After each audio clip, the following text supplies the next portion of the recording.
Welcome, welcome, welcome, everyone. Thanks so much for tuning on in. We got a lot to get into today. We're almost caught up. We should get caught up during this live stream and then get reset for next week. Quick press chat. Thanks so much for tuning on. Let's go. FDMG is coming. FDMG is coming. FDMG is coming. It's coming. FDMG is coming. It's coming, FDMG, it's coming, it's coming, it's coming, it's coming, it's coming, it's coming,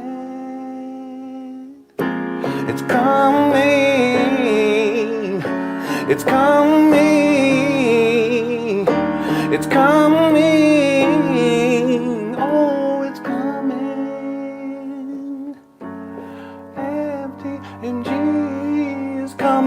FDMG is coming, thought his personality be twerking, it's twerking.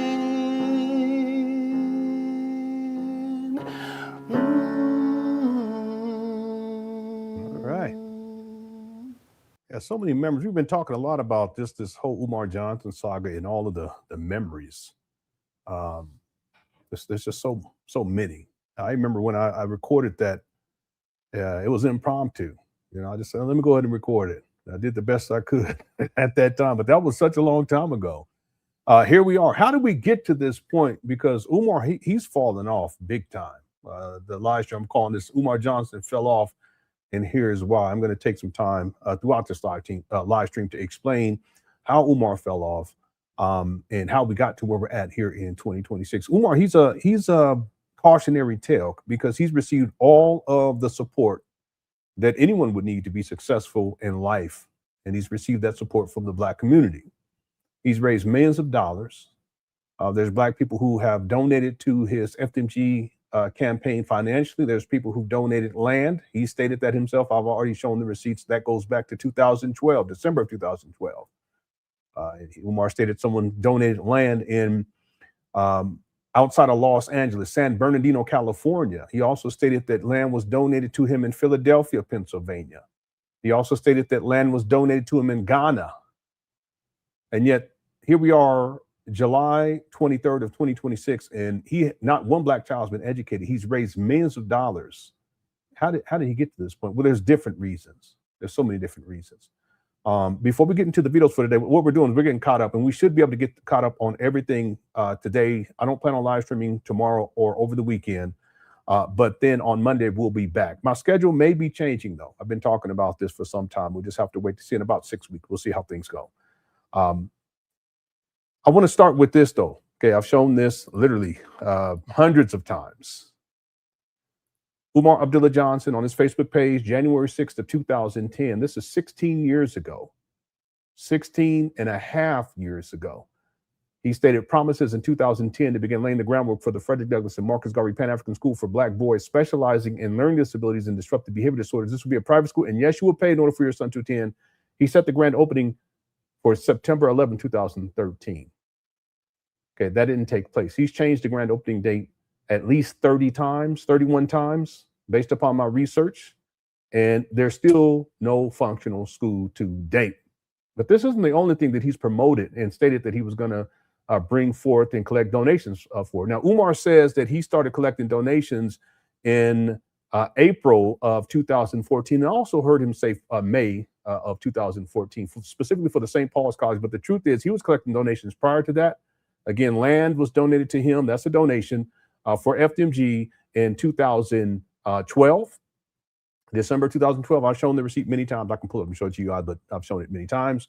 And then, of course, there's plenty of people who have come out over the years to state that they donate to Umar going back prior to that. In fact, Black Dot this year did a video and talked about how he donated to Umar back in 2010, which makes sense because if Umar is laying the groundwork for the Frederick Douglass and Marcus Garvey Pan African School for Black boys, he needs money for that. He didn't have money.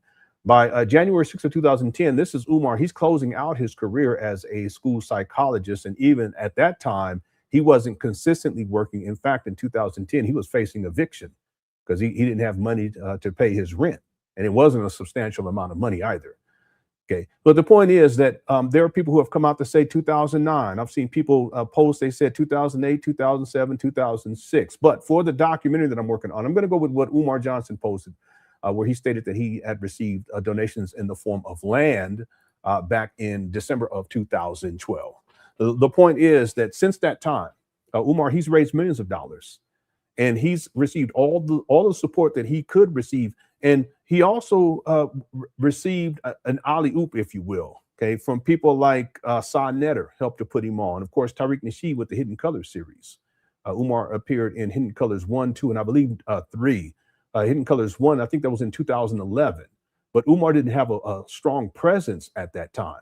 It wasn't until Hidden Colors starts to blow up, Hidden Colors 2 starts to blow up, that Umar starts to really gain traction. And by 2014, he's selling out venues and it's jam-packed like this. Okay, this is when Umar is getting into his heyday. Okay, not only are there a lot of people coming out to hear him speak, there's a lot of people who are donating at that time to Umar Johnson's FDMG school scam. Okay, now these days are long gone because he's fallen off significantly. But this is jam-packed. If you look up in the rafters up there, there's people there standing up against the wall. They don't even have seats. You guys see those people up there? There's people standing in the doorways. Look at this.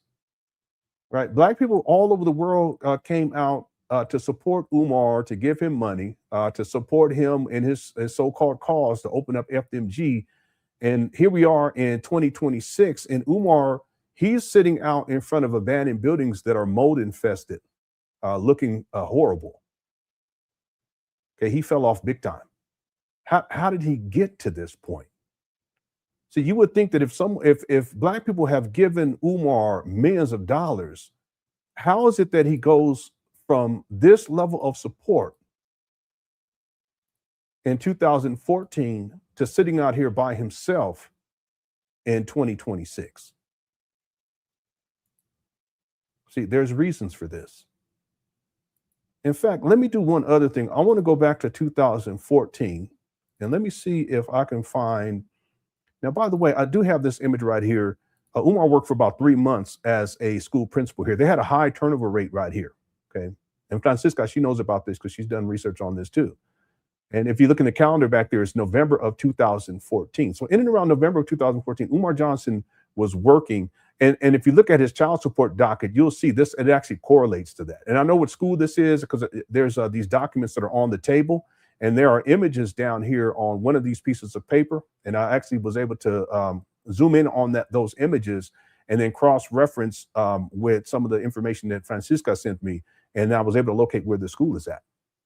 But this was for about 3 months. Umar wasn't working consistently at this time. And this particular school had major turnover. They had a gang of principals come through there. This also taught, well, I'm not even gonna get into that. I'll leave that right there. But the point is that notice how Umar, he's dressed. He was still trying to play the part of a school psychologist to a degree. He would post things on his Facebook page that would make it appear as if he was a professional, right? Here's an example right here. Okay, these days are long gone. Okay, he was dressed in suits, tie, nice dress shirt, glasses. There was another thing. And look right here. This is 2014.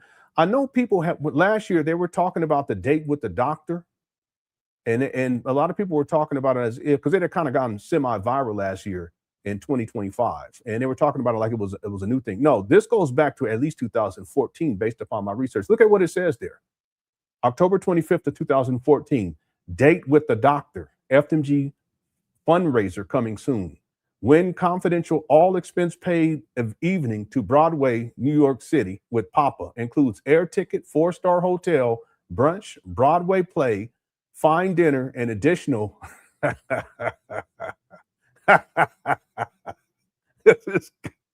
This guy is diabolical. He's so predatory. You guys got to make sure you check out the video from 2 days ago because he was on the prowl. Okay.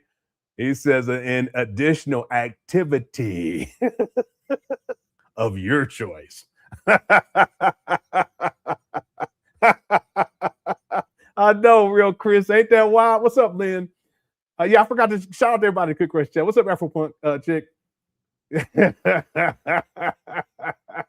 So I know people were talking about this last year like it was new. No, this goes back to at least 2014. This is part of Umar in how he grooms these Black women that he exploits financially and sexually. And that's a huge red flag for anyone. And then the idea or notion that you're going to send your child to him, that's absolutely ridiculous. But Umar has carefully crafted a sort of character. You know, it's like, and I was talking about this yesterday, he's a metamorph. He's a shapeshifter. But in essence, he's a bum. I'm just saying this straight out, a real talk. He's a bum from Philly who's perverted.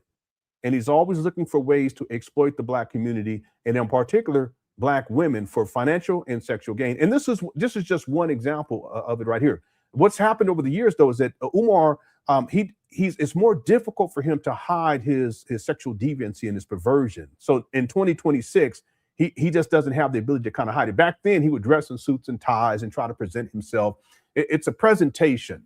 You know, he would kind of present as if he was this professional.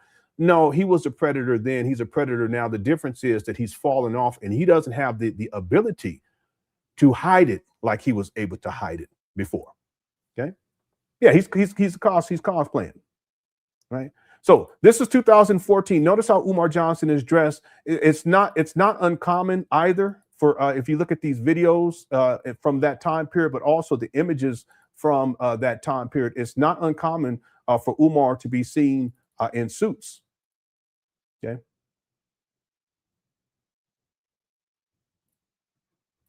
That's an interesting picture. Real quick, let me just go to 2015, and then we're going to fast forward here to 2026. Actually, let's go to 2016. I don't have, yeah, here we go. Yeah, so by the time we get to 2016, Umar, he's looking really bad.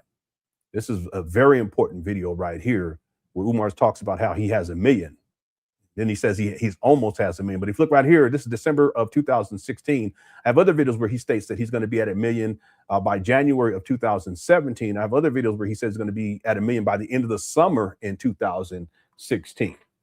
But if you look at this right here, and I have this video too, we've played it many times in the past.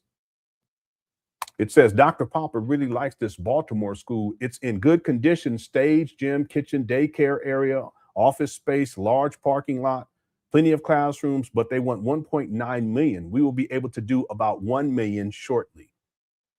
Okay, if he's able to do about 1 million shortly back in 2016, why is Umar telling Big Loon in 2024, I believe, or 2024, that he hadn't raised 1 million? It could have been 2025, if memory serves me correctly. So you got 9 more years and you're still not at 1 million, but back then he was saying that he was going to be at 1 million shortly. So he's received all of the support that he needed to be successful, but he's fallen off. And there's different reasons for this. You guys, let's go through a couple of reasons, then we're going to get into the videos.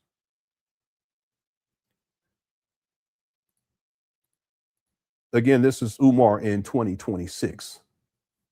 So part of Umar's issue is that, well, I'll have to say this, that he hasn't been held accountable. So for instance, when Umar talked about the school was going to open September 11, 2013, how many people back then, and I wasn't following Umar back then at all, he posted this in 2010, how many people called him to task and said, hey, wait a minute, why didn't the school open September 11, 2013? In fact, Umar did a video on that date, if memory serves me correctly, and he didn't even mention the grand opening, if memory serves me correctly. But no one calls him to task. And then when he changes the grand opening date to 2015 and it doesn't happen, no one calls him to task. There's no accountability. And that's a problem, especially with people who have personality types like Umar. If you don't hold them accountable, they're not going to hold themselves accountable. That's why Umar's always has excuses about why things aren't working out. It's always someone else's fault. It's someone else is sabotaging him. See, he holds no accountability, and it's important for the Black community to hold Umar Johnson accountable. And if you don't do that, he's not going to do it himself. Now, a real man would. He would say, hey, listen, okay, I need to get myself corrected. I need to get back on track. I've done it in my own life. See, but Umar, he doesn't have that type of mentality, and his mentors are such that he never holds himself accountable. It's always someone else's fault. So if you have someone like Umar who's collecting, and people are giving him money at this time, they're giving him money, plenty of money, and there's no accounting, there's no accountability, there's no transparency. He doesn't even believe that his donors deserve, or even his followers, supporters deserve any type of information about where things are headed. His ego is already out of control. And all of that feeds his ego and feeds the narcissism. He's a sociopath. Okay, and it just feeds it and feeds it and feeds it. And because no one's there to hold him accountable, he just continues to go on that course. And inevitably what happens, he starts to engage in more and more self-destructive behavior because he doesn't have anyone in his space, in his immediate space, to check him, as we used to call G-checking. And ain't nothing wrong with that. He didn't have men around. His daddy wasn't around. He didn't have people around him, homeboys, to check him, say, listen, you shouldn't be doing that. The Black community wasn't doing that. And in particular, the Black conscious community wasn't doing that either. Not to the level that they should have. Now, there were a few that came out. Dr. Valentine came out and said some things. I also played, we were talking about this yesterday. I can't remember his name right now. No disrespect. From out in New York, he was an elder. He came to speak out against what Umar has been doing. But not enough of that was taking place. And that's part of the problem. There's no accountability. And so you have these so-called Black conscious leaders in the Black conscious space who run amok. And they prey on the fears of Black people. They play on Black mothers, single mothers who are struggling with their children, who are struggling with their baby daddies. Umar got 3 baby mamas, ain't married not one Black woman at the age of 51. See, there's no one there to G-check Umar on any of that. He doesn't have a woman in his presence to keep him on the straight and narrow because he's non-committal. Now, some people may say, well, that's the woman's supposed to keep a man, on the right track. Yeah, absolutely. She holds him accountable. If he's doing wrong, she checks him on that. If she's doing wrong, he checks her on that. That's how that's supposed to go. But see, Umar's never had a long-standing relationship with a woman. Therefore, there's no checks and balances in his life. Let me ask the question: what are the checks and balances in Umar Johnson's life? These are lessons for all of us. What are the checks and balances? See, I have to be held accountable to my children. I have to be held accountable to my wife. When I go to work, I got to be held accountable to my boss. See, I have to be held accountable. And then on top of that, I got to hold myself accountable too. But Umar, he doesn't do that for himself in the first place. It's always someone else's fault. But he's never had a circle around him to hold him accountable. What he has done consistently is he's had yes men around him. These are types of males who would just go along with whatever Umar Johnson say. They do whatever Umar Johnson asks them to do. And there was women who were doing the same thing for Umar, but no accountability, no G-checking, respectfully. And so as Umar gets more fame and as he gets more money, and then of course, there's women out there, they start opening up them legs more because he becomes a social media influencer. And for whatever reason, I don't know what that was all about, but there are women, they see these men at home, so they open up them legs.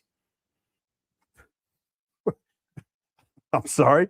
I'm not sorry. They see him in hidden colors. 1, hidden colors 2. And Umar starts to believe that he's all this and all that.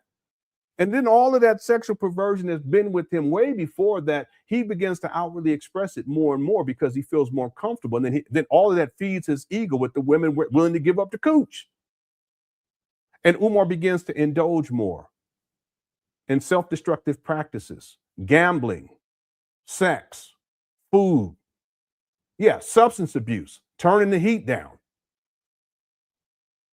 And then over time, what we see is Umar, he deteriorates until now, here in 2006, real talk, Umar, he looked like a Pookie. Look. And I'm going to tell you the reason why he looked like a Pookie is real simple. Because he is a Pookie. See, all of the so-called support, and it's not even support because support is not enabling someone to self-destruct. That's not support. Support isn't sending someone millions of dollars with no accountability, dollars with no accountability. That's not support either. Here it is. Look at him. He's smoked out. Am I blaming the donors and his supporters and the Black conscious community and his daddy too? I'll just throw that in there because he was running his mouth back in the day. No, I'm not blaming them. I'm saying that if you have a man that has been given everything from the Black conscious community, everything that he needed in order to be successful, and people were turning out in droves to support this man and to rah this man and to give him money. There were professionals who were coming out, who were listening to Umar, because at that time he was presenting as if he was a professional. He's a school psychologist.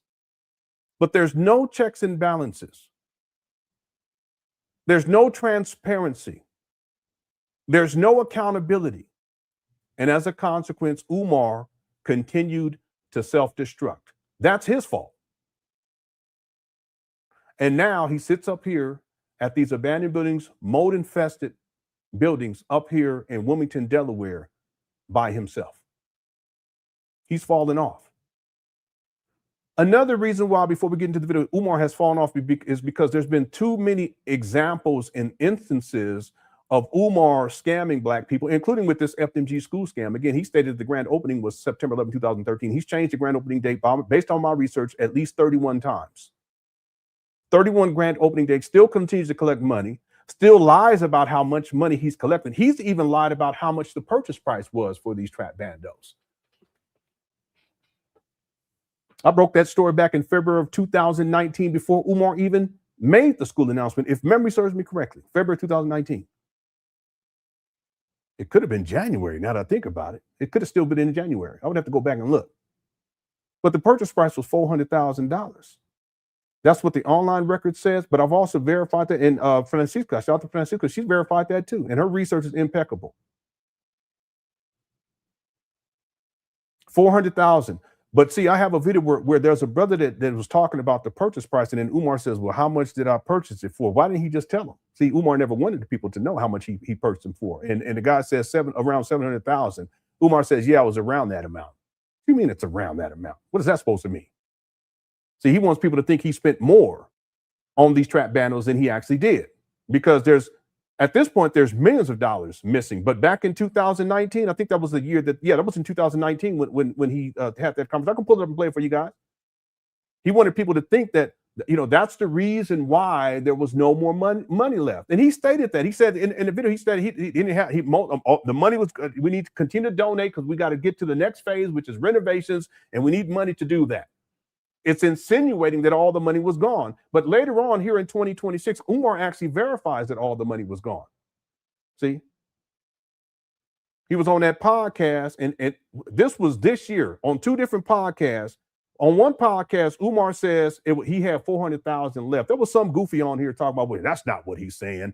He's not saying that that's all he had left. He's saying that that's all he was willing to pay. That's not what he said. What the fuck are you talking about? People are goofy. And they type this whole thing. They're trying to sound intelligent. That's what I think when I see people, they try to say, I'm not impressed by that, because I can go get at the source and write some shit out too. I'm not impressed by that. I'm impressed by the research. No, that is what Umar is saying.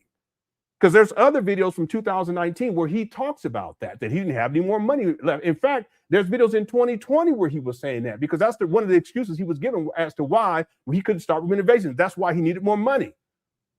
And then he comes up with the story about, we need to get, I was going to say certificate of occupancy, because it's always something. No, we need to get the blueprints. That's just Umar stalling because he didn't have any money left after he purchased the trap bandos, not for around 700,000. And then the video from this year, he says it was $500,000. But another video from this year, I already played this. He said it was 400,000. Which one is it? Is it around 700,000? Is it 500,000? Is it 400,000? Which one is it? It's 400,000. That's what I've been telling people since 2019. So why does Umar lie? Well, Umar lies because the scam is the money. He's a scammer. And that's one of the reasons why he's fallen off, because more and more people are waking up to that. There's people who still are in denial. That's not what he's saying. I don't care what you think Okay. I'm talking about what the research shows. I'm talking about online records, but also what Umar has stated out of his own mouth this month. Okay, so if you have this take place, and again, Umar stated that the school was going to open on September 11, 2013. There's no accountability for the money. Umar's always coming up with excuses. He's always blaming somebody else. Yeah, he's going to fall off. And more people are going to fall away from this school scam. That's why now Umar in 2019, he's showing up to these trap bandos looking like a pookie, because he is a pookie. He's a pookie. The pookie comes out at night. Sometimes the pookie come out during the day, and he gets up on here and stands in front of these trap bandos that are mold infested in a crime infested neighborhood, drug infested neighborhood, and he begs for money. Listen, Umar wasn't doing that back in 2014. He didn't have to. He didn't have to get out there and stand in front of trap bandos and beg like a pookie, because he had all of the support that he needed back then. But all of this has fallen away as more and more people have realized that he's a scammer. And it's not just with FDMG. Let me give you one other example, and then we're going to get to the videos. You see, when Umar Johnson was in Hidden Colors, he saw the level of success that Hidden Colors was bringing forth for Tariq Nasheed. And there was other people in Hidden Colors, of course. Francis Cress Welsing, Dr. Valentine, there's other people. Umar was the number one, he was the number two, I believe he was the number three as well. But Umar, because, and again, when we talk about Umar, his personality, he's a greedy individual and he has a sense of entitlement. And that's another problem. You have someone who's greedy like that. That's why when we talk about Umar with his different addictions, food, that's greed.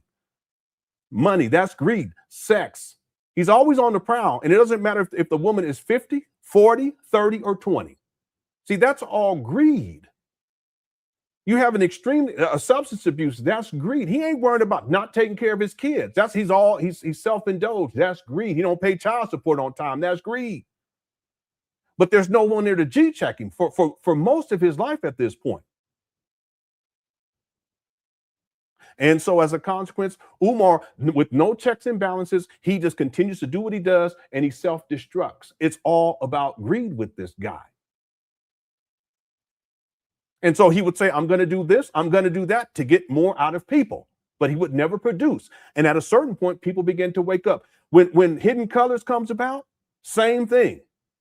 He's in Hidden Colors. His ego gets out of control. He's in Hidden Colors number 2. It gets further out of control. He starts to get more speaking engagements because Tariq put him on, because Sa Neter put him on from the House of Conscience outside to New York. Y'all remember the history? And it all goes to his head. No checks and balances. And he starts to believe that he's the shit. That's why he starts calling himself all these names. Can I show y'all something real quick? Let me pull this document up. I'm telling you, the Umar Johnson saga is something else, especially if you've done the research. You realize you can even see when things start to turn for the worse with Umar's ego. It was always a problem, but I'm talking about where it really goes to his head. Let me pull this up real quick. Self-appointed. I have a list. Let me see if it populates. Give me 1 second. Prince of Pan. Yeah, here it is. Okay. So in the documentary, what I do is I start to put together a list of the different names that Umar Johnson begins to give himself. This is part of the narcissism and the ego. This is part of him falling off too.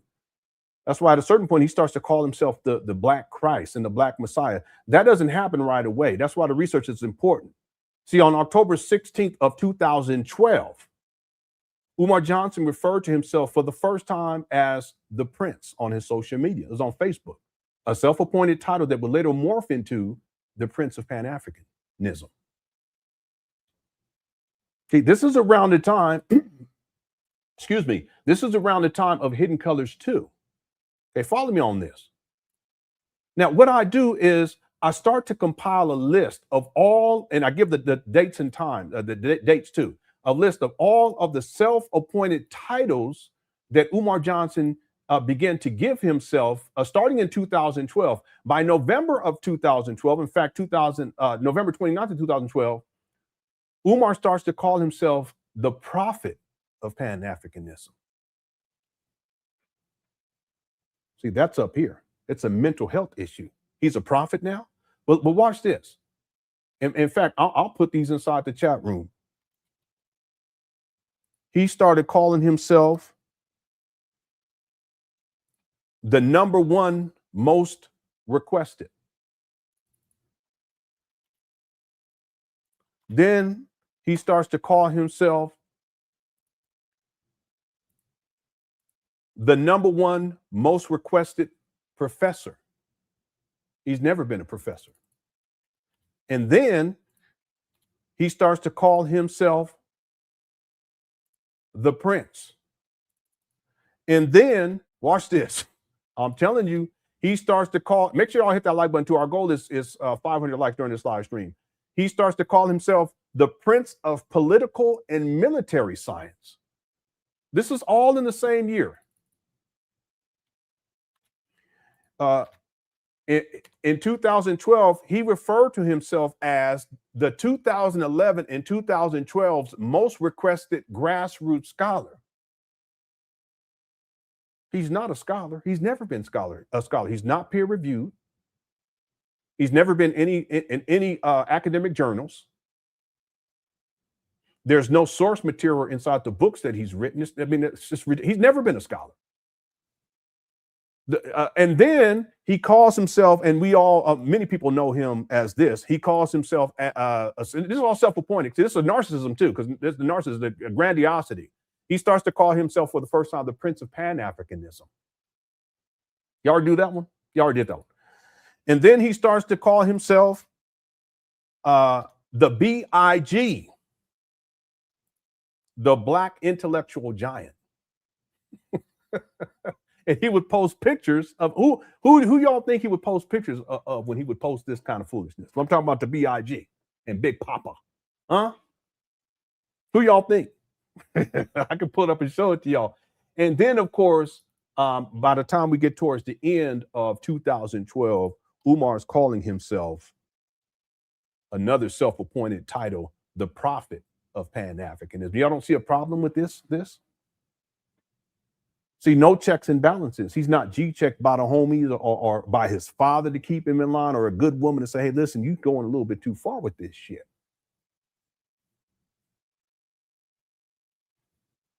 See, the hidden colors goes to his head. The Sonetta putting him on the black conscious space goes, and then all of these black organizations back in the day, they don't do it now. Now he's begging. He's actively begging for people to find him a place to speak. But back then, they would call him, and there was no checks and balances. He was going to run through the women, no checks and balances. Go in, get the money, no check, and he's out. No checks and balances. And so that by the time we get to 2004, now in 2026, Umar, all of that's falling away. Okay, he's still a deviant. He's still a scammer. He's still out here running through these women and being predatory. He still has all these substance abuse issues. He still has all these mental health issues. He still has the greed, food addiction, gambling addiction. He's still a deadbeat, don't take care of his kids, don't pay child support on time. He was complaining about child support this year and last year. But you see, as a consequence, when people began to see Umar getting out of control, there are some people who saw these things as signals and signs of it, like red flags in terms of Umar and his character, and they started to back away.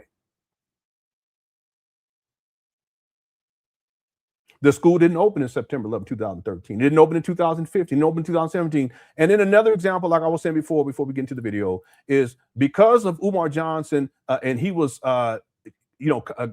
really benefiting off of the success of Hidden Colors, and people began to turn out to these venues to hear him speak, and he was making crazy amounts of money and donations. He was gaining access to more women. He started to indulge in more self-destructive behaviors, like turning the heat down, so forth and so on. But Umar wanted to capitalize because he's greedy, and he wanted to come up with his own Hidden Colors, and he was going to call it the psychoacademic war against Black boys the shockumentary. Race First Films, in association with Prince of Pan Africanism, published it. He posted this in 2014. This is a month before he starts talking about St. Paul's, and he wants to open up a school, boarding school with the St. Paul's College. It's not a month, it's less than a month. And you can see that name down there with Ann McMillan. That's one of his I'll just say it, one of his early groupies that would ride hard for Umar back in the day. She ain't around anymore like that. Look at what it says at the bottom of what Umar posted there. It says, coming to a theater near you, fall of 2014. Think about that.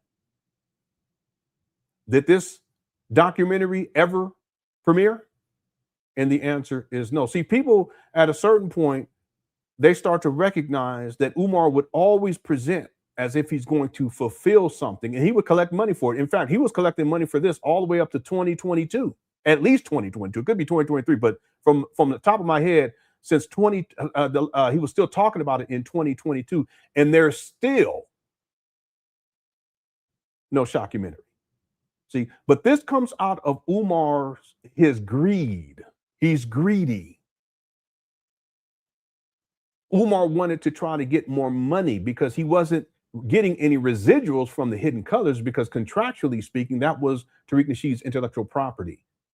And Umar receives no residuals. He's paid up front. It's work for hire, and it is what it is. Same thing with Dr. Valentine, Dr. Francis Kress Welsing. But Umar, in his greed, he wanted to try to get into that Black conscious documentary space, and he never fulfilled this. He collected money for it, though. See, what happens, and let's get to the video, what happens is that over time, when people see these levels of this discrepancy, and then Umar always has an excuse about someone trying to sabotage him. At a certain point, a lot of people, they say, hey, something's not right. You can do that, and you get away with that for a while. But at a certain point, people start to wake up. And at this point in 2026, so many people they know what the deal is. He's a scammer. He had a book called The Rules of Romance, and he was collecting pre-orders for that back in 2022. Yeah, I may even get that mixed up, because I think he was still collecting donations for that shockumentary after 2022. But I remember 2022 off the top of my head. 2022, he was collecting pre-orders for a book that he calls Rules of Romance. Did he ever produce that book? No, but he collected money for it. And that's another reason why Umar Johnson has fallen off big time, to where now all he had, and all those people that were around back then, Ann McMillan, Tip DeGriff, all these other women that used to rah Umar, they're not around anymore, because not all of them, but a lot of them, they're not around anymore, because even they've woken up. They were just Umar Johnson groupies. He used to call them the Germaniacs. That's what he called them. I said, damn, G, like that, pimp? Yeah, this is my Germaniacs. So you remember Hulk Hogan? Hulk Hogan had the Hulkamaniacs. And Umar, he's into the WWF stuff. That's like childhood imprinting. So he came up with the Germaniacs. These are the groupies, and they're in different states and different cities and all this kind of stuff. That stuff's still going on to this day. But women, you do what you want to do with your cooch. That's your business. All right. Okay. So there's other reasons why too Umar has fallen off. One last thing I just want to mention is that more and more people have been speaking out about him, and then there's also been a series of women who've come out, who've dealt with him intimately, who have they've exposed him for who he truly is. To the best of my memory, the first person to do that, and I could be wrong about this, but I think I saw Black Anonymous. Shout out to Black Anonymous inside the chat room. Black Anonymous would know. I believe the first person to put Umar on blast for him and his sexual exploitation of Black women was Kim Ringgold. Umar, and she was a stripper, but Umar calls her a conscious stripper. But he did that. That's tactical, because he's saying she's conscious, because that kind of lessens the blow. No, Umar was dealing with a stripper. Okay. And listen, if you're a stripper and you're out there stripping, hey, you do you. That's your business. It's like the women want to give up the cooch to this guy. That's your business too. I'm not the one that's your business. Do what you want to do. Just understand that there's always a price to pay. There's always and if you're scripting, there's going to be a price to pay too, good or bad. That's all I'm saying. Just be ready for the consequences either way, good or bad. But she was the first person, if memory serves me correctly, that put Umar on blast for the sexual exploitation. She actually had screenshots of the text messages, and he actually admitted that those were the text messages. But the way he phrased it was, yeah, some of those are no, all of them was. Cut it out. Stop. But she's not the only one. There's other people who have come out especially over the last couple of years to expose Umar. So and that's another reason why he has fallen off. And that's one of his biggest fears, that these hundreds of women out there, could be thousands at this point, that he's ran through.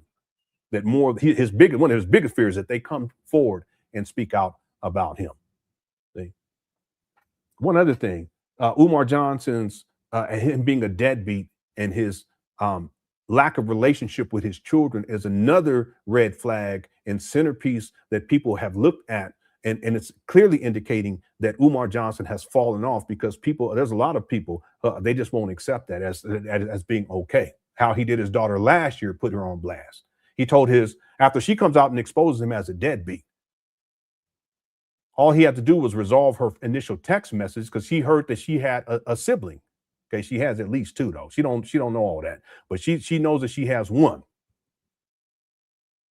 and she's trying to connect with that sibling. See, Umar didn't even tell her. Deadbeat. And instead of Umar resolving this behind the scenes, he ghosts her. He just doesn't reply at a certain point, and then that's when she comes out and tells the truth. And that's what I've been telling people for a long time anyway, that he's a deadbeat. And what does Umar do? He tells his followers to get into her DMs, to go at her. And he's done that in the past to his critics. He's done that to me. He's done it to my wife too. Last year he posted my wife's email and told his followers to email my wife, right, to harass her and all this kind of stuff. And they did. We archived all that for legal purposes. So if anything ever hits the fans, you know what time it is. You see what I'm saying? So he tells his followers to go at her, and that's what they did. She was she wasn't prepared for that, because she's younger. And not everyone can handle social media like that. And I'm not, it's nothing to disparage anyone. I'm just saying some people, they can handle it, especially when they get the criticism and they get the backlash, they get the trolls. But there's other people, they simply can't handle it, and that's okay, right? It just means that social media is not the place for them, and that's okay too. But what ends up happening is, because they were going at her, she ended up having a mental breakdown. And then at a certain point, because of her mental health, that had gotten so bad that she had to be admitted.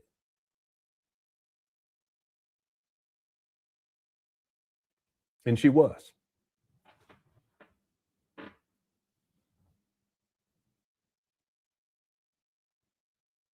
She wanted to unalive herself. This is the consequence of Umar's actions. And then, of course, his inactions after the fact. Did he help her? No.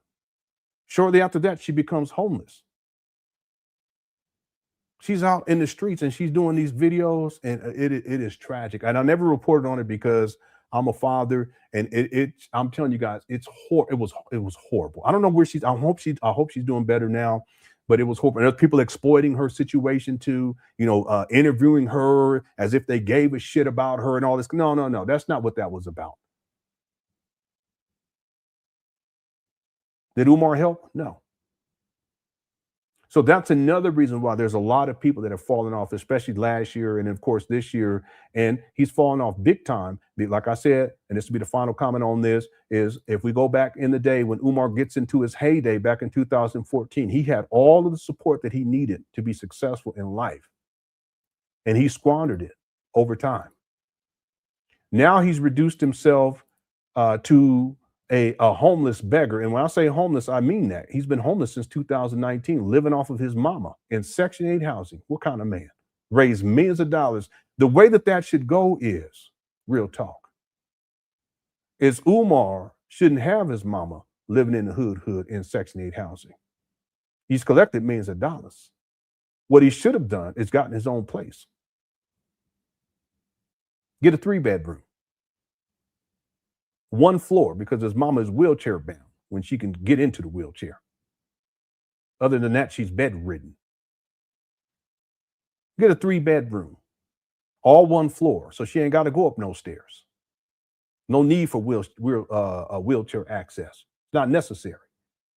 It's all on one floor. The building's not even elevated like that. You see, just one floor. You can just walk in. It's all on the same level. One room Umar uses for himself. That's where he sleeps, as opposed to sleeping inside of his mama's Section 8 housing at the age of 51, about to be 52. What kind of man raised millions of dollars? One room for himself. That's his bedroom. A second room should be his office, where he conducts business, where he live streams. Instead of sitting out here looking like a pookie bum in front of abandoned buildings, looking like he just rolled out of a cardboard box and just smoked some crack. I'm going to say it. He looked like he just smoked some crack. Instead of that, Umar should have his own office in his own house and have Marcus Garvey and Frederick Douglass and the African artifacts and the books and put his degrees on the wall.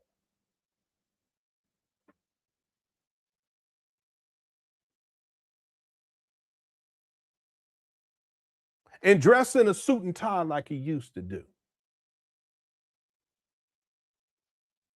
And talk with some level of professionalism like he at least tried to do back in the day. Now what is he talking about? Coochie this, coochie that, coochie this, coochie that. I need some coochie.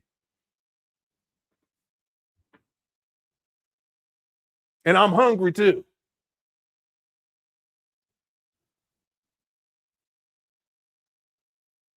He has his own room at the age of 51, raised millions of dollars. He has an office space where he can conduct business and he live streams from there. Get the appropriate lighting. Get a nice webcam. Or get a tripod to put the phone on instead of holding it like a goofy. And then he gives the best room in the house to his mama.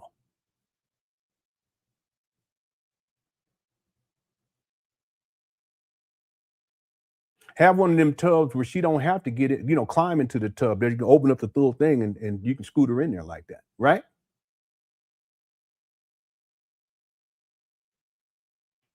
Keep it nice and clean because he's a hoarder and he's filthy. Keep it nice and clean for your mama.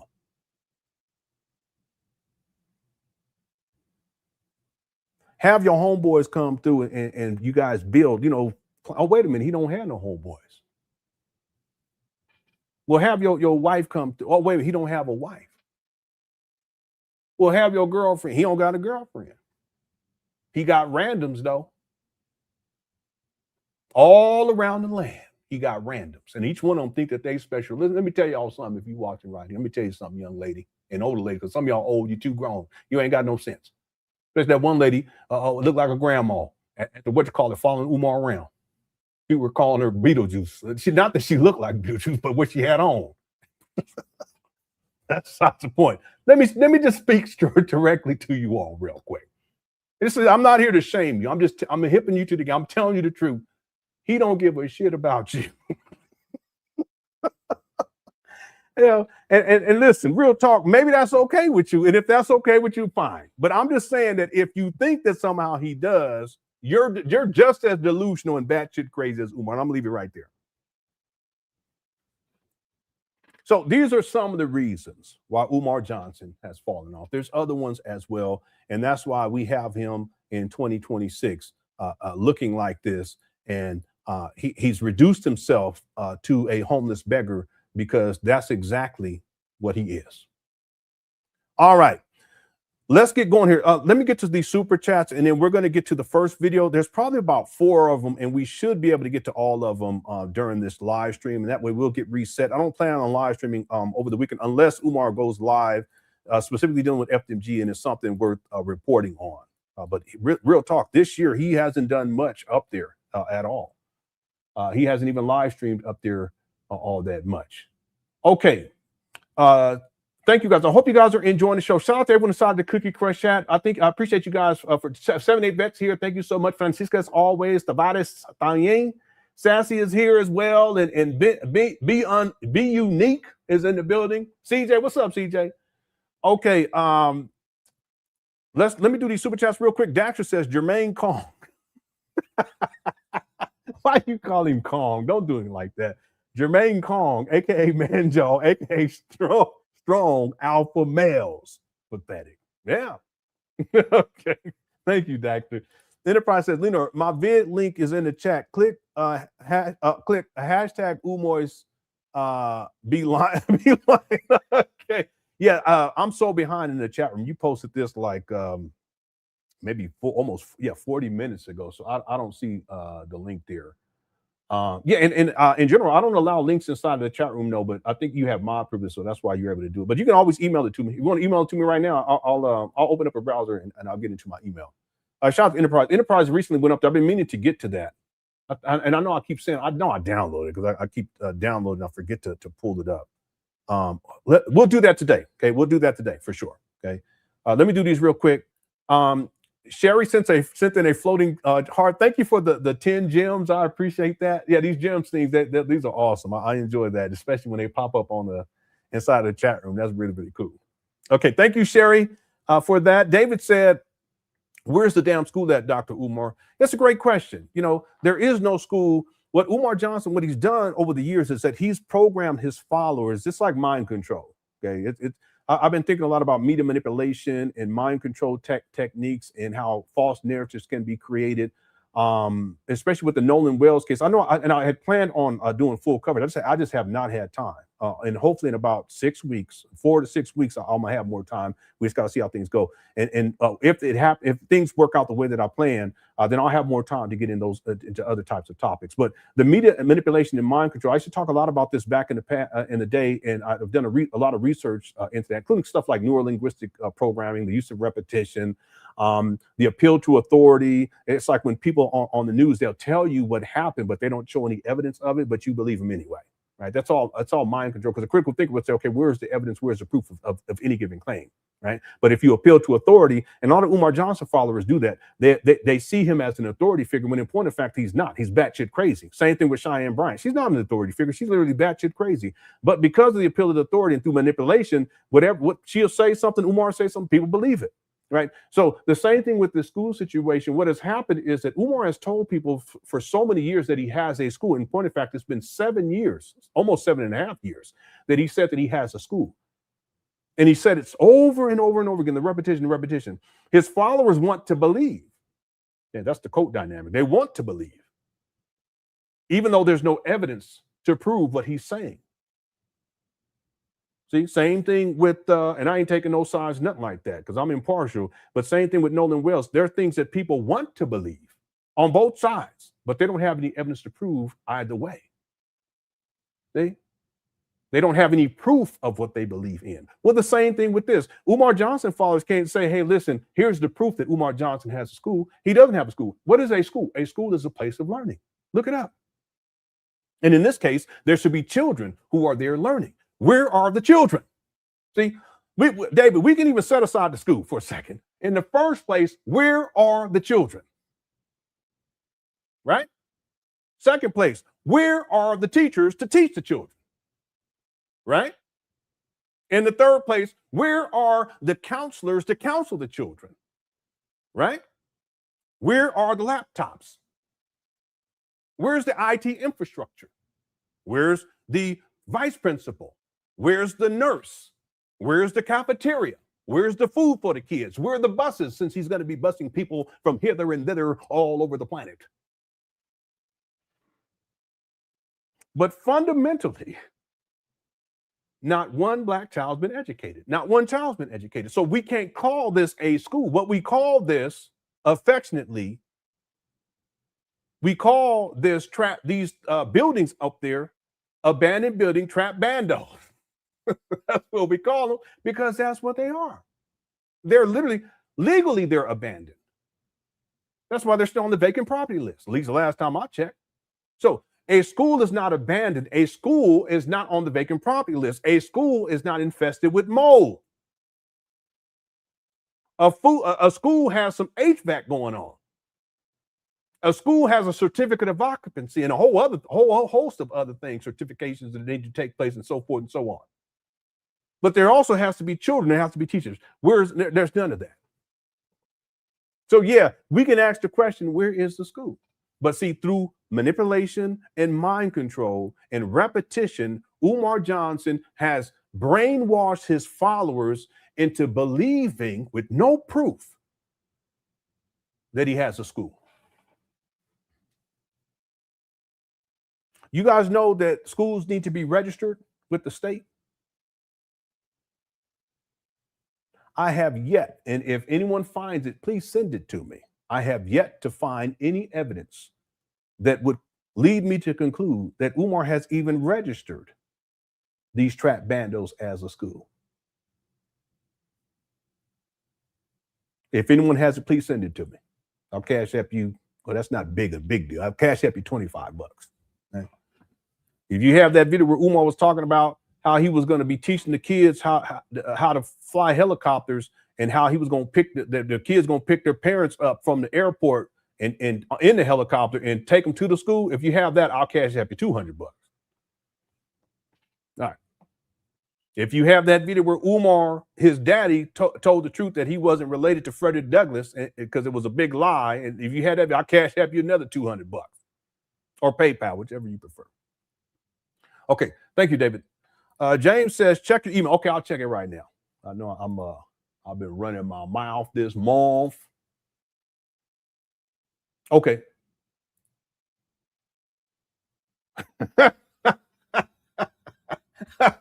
This ain't even for James. This ain't even from James. Why you do this? Shout out to Coco. So Coco, he ran Umar through an AI and asked to take this actual image of Umar, but remove any hair dye. Okay, hold on, James. I didn't see anything from you, but maybe it went to my spam. Give me 1 second. So this is Coco did this. Let me show y'all this right quick. I mean, there's truth here. There's truth to this because he dyes his beard. And then he tells black women that they shouldn't be, they need to be all natural. This ain't all natural when he be dyeing his beard. Look. Yeah, that's about right. That's about right. See, because I have videos of Umar where he's smoked out and he's like tweaking, like real bad, like the Kobe Bryant rant. Okay, because he'll go on these binges, and when he's in that mode, it's very. I'm not going to say no. It is. Relatively speaking, it's rare to get to that point because there's times where he's tweaking and shit, but it's not like on that level. There's a few videos where he's on that level tweaking. And what happens is that if he's on a long-term binge, he doesn't even bother to dye his beard. And see, that's all part of Umar, the manipulation part, because he wants to present as if he's younger than he is, because then that gains access to more women. So at least in his mind, I guess, right? He's a pretendian. He pretends to be a school psychologist. He pretends that his hair isn't gray. You know, he has what do they call that? He's self-conscious. See. And a man, and he's insecure. A man who is secure in himself, he ain't gonna care. I look at it as a badge of honor. I'm glad I've been living this long to have this. By the way, today, y'all, I actually got on the treadmill for the first time. Y'all remember I bought that thing a couple of years ago. I was all sweating. My wife was making all these comments. She was like, "Ooh." She was like, "Ooh, good job. Good job." I'm just saying, she just walked by. I'm just here to do all that. I did a mile. I ran a little bit over a mile, and I thought I wasn't going to be able to do it when I first got on it, but I actually got on it. So I'm in this thing where my doctor told me I got to lose weight. And this is the next thing. I should have been doing it when he first told me, but I finally got on a treadmill. The point I want to make is I'm happy to even be alive. I'm 50. I'm about to be 51 a little bit later on this year, and I'm not insecure like that.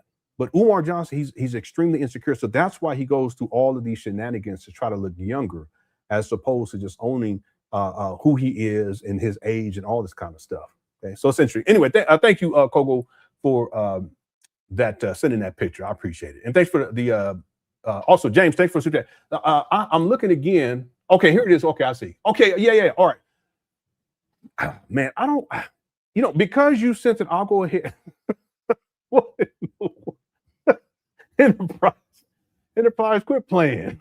What in the world is this? Let me see. Okay. He sent me a picture. Okay, let's do this. We're gonna get to let's do the Enterprise stuff right quick. Okay, and I got so James sent me a link of the young lady. We didn't cover it, but there's a young lady. It was this year who came out who stated that she's a younger lady that Umar hired her to come take care of his mama.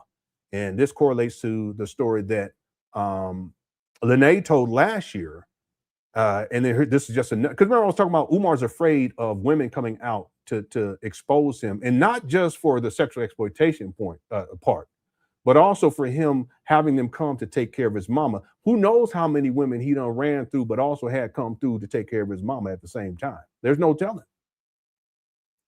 So we didn't cover this, but we were talking about it yesterday, and James sent a link to it. We'll watch it. We'll watch the segment where this young lady alleges some very specific things. We won't watch the whole thing, okay? But yeah, I got you. Thank you, James. And shout out to James too. James has been instrumental with me even keeping this going in terms of talking about, because most of my research these days, I don't really keep track of what Umar is doing unless someone sends me something. Like but back in the day when we were, I used to, but I just don't do it now, because when I do have time to do research, I'm going back to the older videos for the purposes of the documentary. Okay, let me show you something that the Enterprise sent me.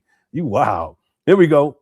And then we'll watch the video that he did a couple of weeks ago where he drove past these trap bandos.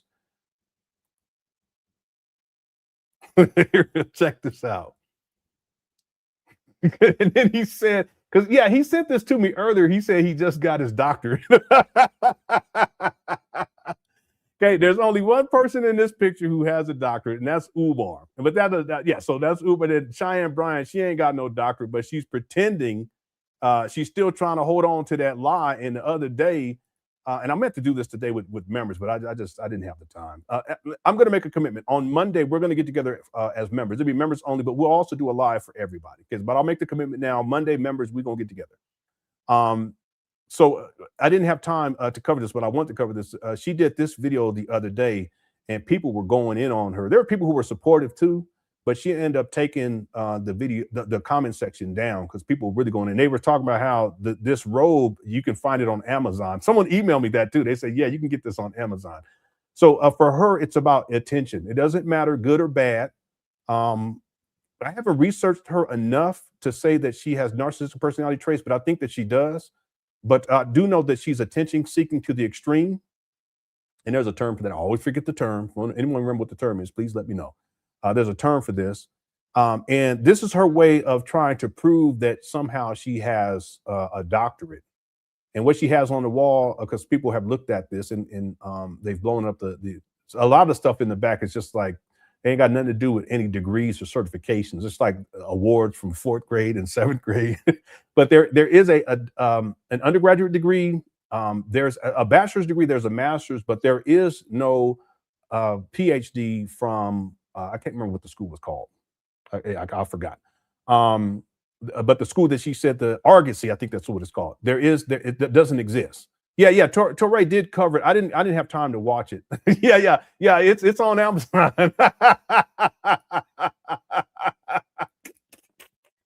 She's so silly, but she needs the attention. All right. She's attention seeking. And then there are also some honorary degrees on there, but that doesn't count either. But anyway, this is people have been talking about this more and more. And if I had more time, I would have been done full coverage on this. I would also have done full coverage on the Nolan Wells situation, and that was a missed opportunity on my part. But it's just my schedule, my time commitments, and I'm hoping that that's going to change. So I'm actually thinking about, and the plan was I was actually supposed to be at the middle of this year to go full time on YouTube, but I haven't done it, and I may not do it until next year. But we're gonna see. I'm really trying to see if we can get this happening in the next 6 weeks. But anyway, she's off, like she's mental, and she's talking as if there's other people in there, but there's no one there. See, she looks over here and talks, and she's in there by herself. She looks to the left, looks to the right, and is talking to somebody, but there's no one. This is Umar behavior. This is attention seeking. So anyway, I shout out to Brother Enterprise.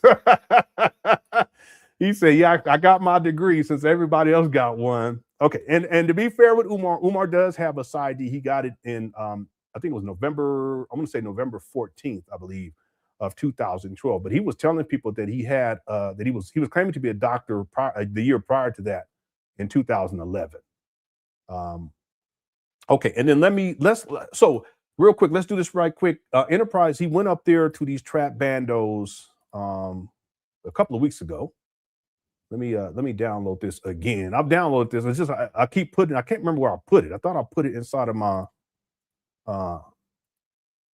my folder for 2026. But every time I went in here, but when I have to go look, it wasn't in there. But I have it right here. Okay, here we go. Good afternoon, good people. We back up here at FDMG.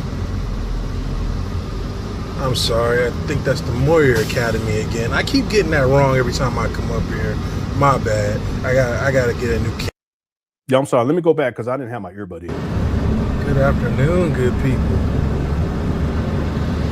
We back up here at FDMG. Fraud DMG. I'm sorry, I think that's the Umar Academy again. I keep getting. Wow, he ain't taking that sign off yet. He still ain't taking the Moyer sign off. That's nuts.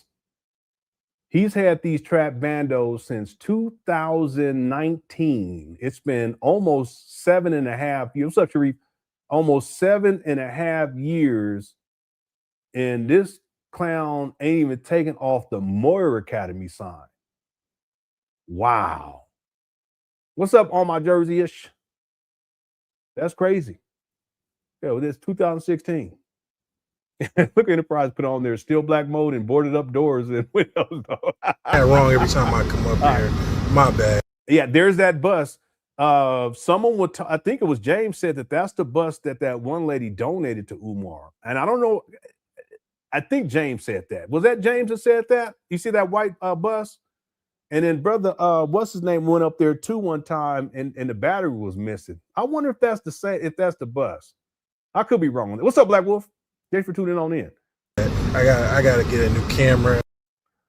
Damn, it looked like they done spray painted on it. Damn.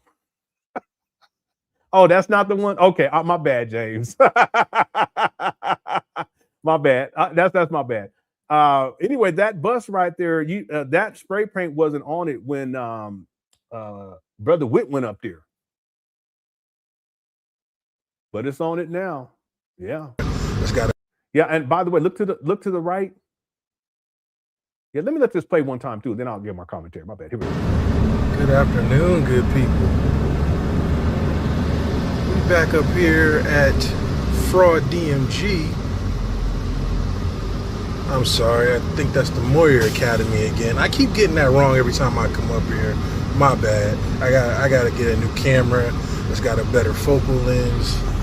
You know, we can see clearly that black mold is still there. We can see that clearly.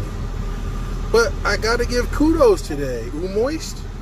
You finally, after almost a year of it being reported by various people, you finally picked up that trash.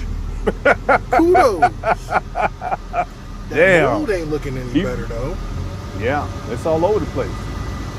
Those boarded up windows and doors ain't looking any better though. But this is the baby. This is the one that's where all the millions have gone to. Yeah, that's crazy. We got about 900 people in the video. Y'all hit the like button if you're enjoying the show. Our goal is 500 likes.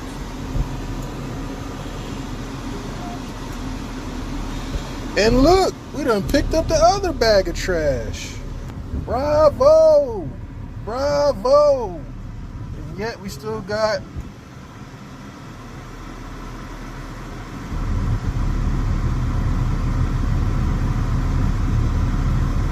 hornet's nests and boarded up windows. We cut the trees down too. I guess you can't win them all, I guess. You know it's bad when the bushes start looking like trees. Still need somebody to come by and cut the grass. One of the followers, one of the Umar Tardians, can y'all come cut this grass? I'm sure one of y'all got a mower. You know, come cut the grass. You know, don't worry about the black mold coming off and the gated up, you know, the boarded up, gated up windows on the backside. Don't worry about that part. Don't worry about that cracked up foundation that's unsafe. Yeah. You know, come cut the grass though. Come cut the grass. Yeah, there's more proof. Externally, renovations aren't complete. I I mean, mold is part of the renovation process, mold remediation, and it's all over the place on both sides of the street. Okay, let me watch it again. I'm gonna give my commentary. Good afternoon, good people. We back up here at Fraud DMG. Yeah, these buildings need to be they need to be torn down. See, they call that water intrusion. That's why there's all this issue with the mold going down the side of the building. But it's not just the side; it's also on the interior too. I'm sorry, I think that's the Umar Academy again. I keep getting that wrong every time. Yeah, there's no excuse for Umar not to have removed that sign. That's like I don't know, an hour to 2 hour job for one man. If you had two people doing it, I figure you can probably get it done in about 30 minutes. It's not that big of a deal. But he hasn't even done that. After 7 years and 5 months, it's about to be 6 months. I come up here, my bad. I gotta get a new camera. It's got a better focal lens. Yeah, see all the mold? No, we can see clearly that black mold is still there. We can see that clearly. But I gotta give kudos today. Moist, you finally, after almost a year of it being reported by various people, you finally picked up that trash. Yeah, notice all of that's a bush too right there, but it's way overgrown. See, a real man would be out there and handling this at least once a week. And if you did it once a week, or just hire somebody, don't raise millions of dollars, but if you did it once a week, it wouldn't have to get so bad to where it would take so long at this point to do it by yourself. You just trim things down once a week. And see, what Umar should have done is he should have live streamed that to show that he's active. You never see Umar active doing physical labor. What kind of man? He's lazy. He's not even built like that, too. I'm gonna tell you guys something. This is no disrespect, but he's not built for that. He's not built for like rigorous physical labor. He's not. But if you're going to take on a project like this, you should at least be fit enough to get the job done. Otherwise, don't waste money. Don't waste the $400,000. Just rent or lease a building. Take that $400,000 and put it towards leasing a building where there's no renovation that needs to take place. It's move-in ready. And then all the other money that he raised, just use that for operating expenses and furnishing the buildings and operating expenses. That's not what he did. He's selling these trap bandos, and these buildings, there's millions of dollars that need to go into renovating these buildings. Millions. Kudos. That mold ain't looking. See, more mold right there. Any better though. Those boarded up windows and doors ain't looking any better though. Yeah, all this is overgrown. But this is the baby. This is the one that's where all the millions have gone to.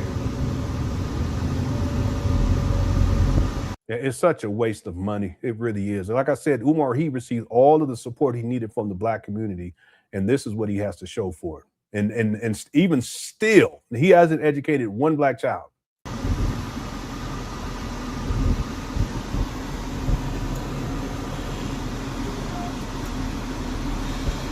I remember when he painted these doors, he really thought that it was an achievement, and his followers were so excited. It's just that the bar has been set so low for this. And look, we done picked up the other bag of trash. Bravo!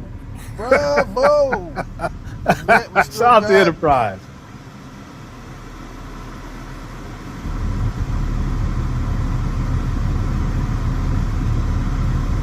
Hornet's nest and boarded up windows. I guess you can't.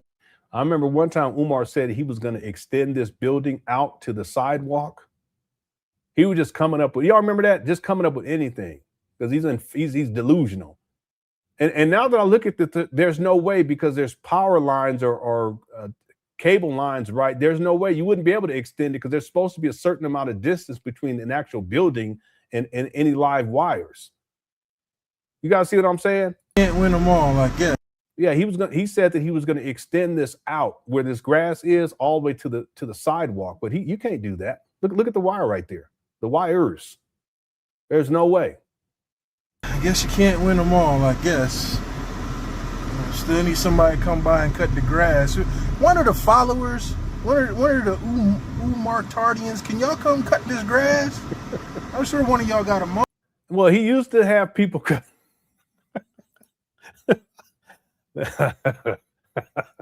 Don't be bad. He used to have people come through to cut the grass. You guys remember that? They used to cut it.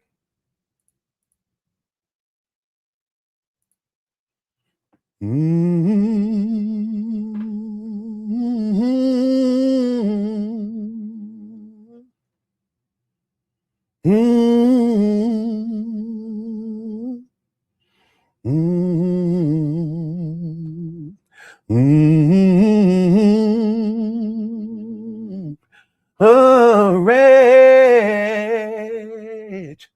like me,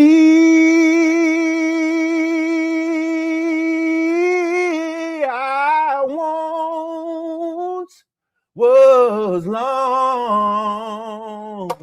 but now I'm found. 'Cause we gonna cut it down, swing low, sweet chariot,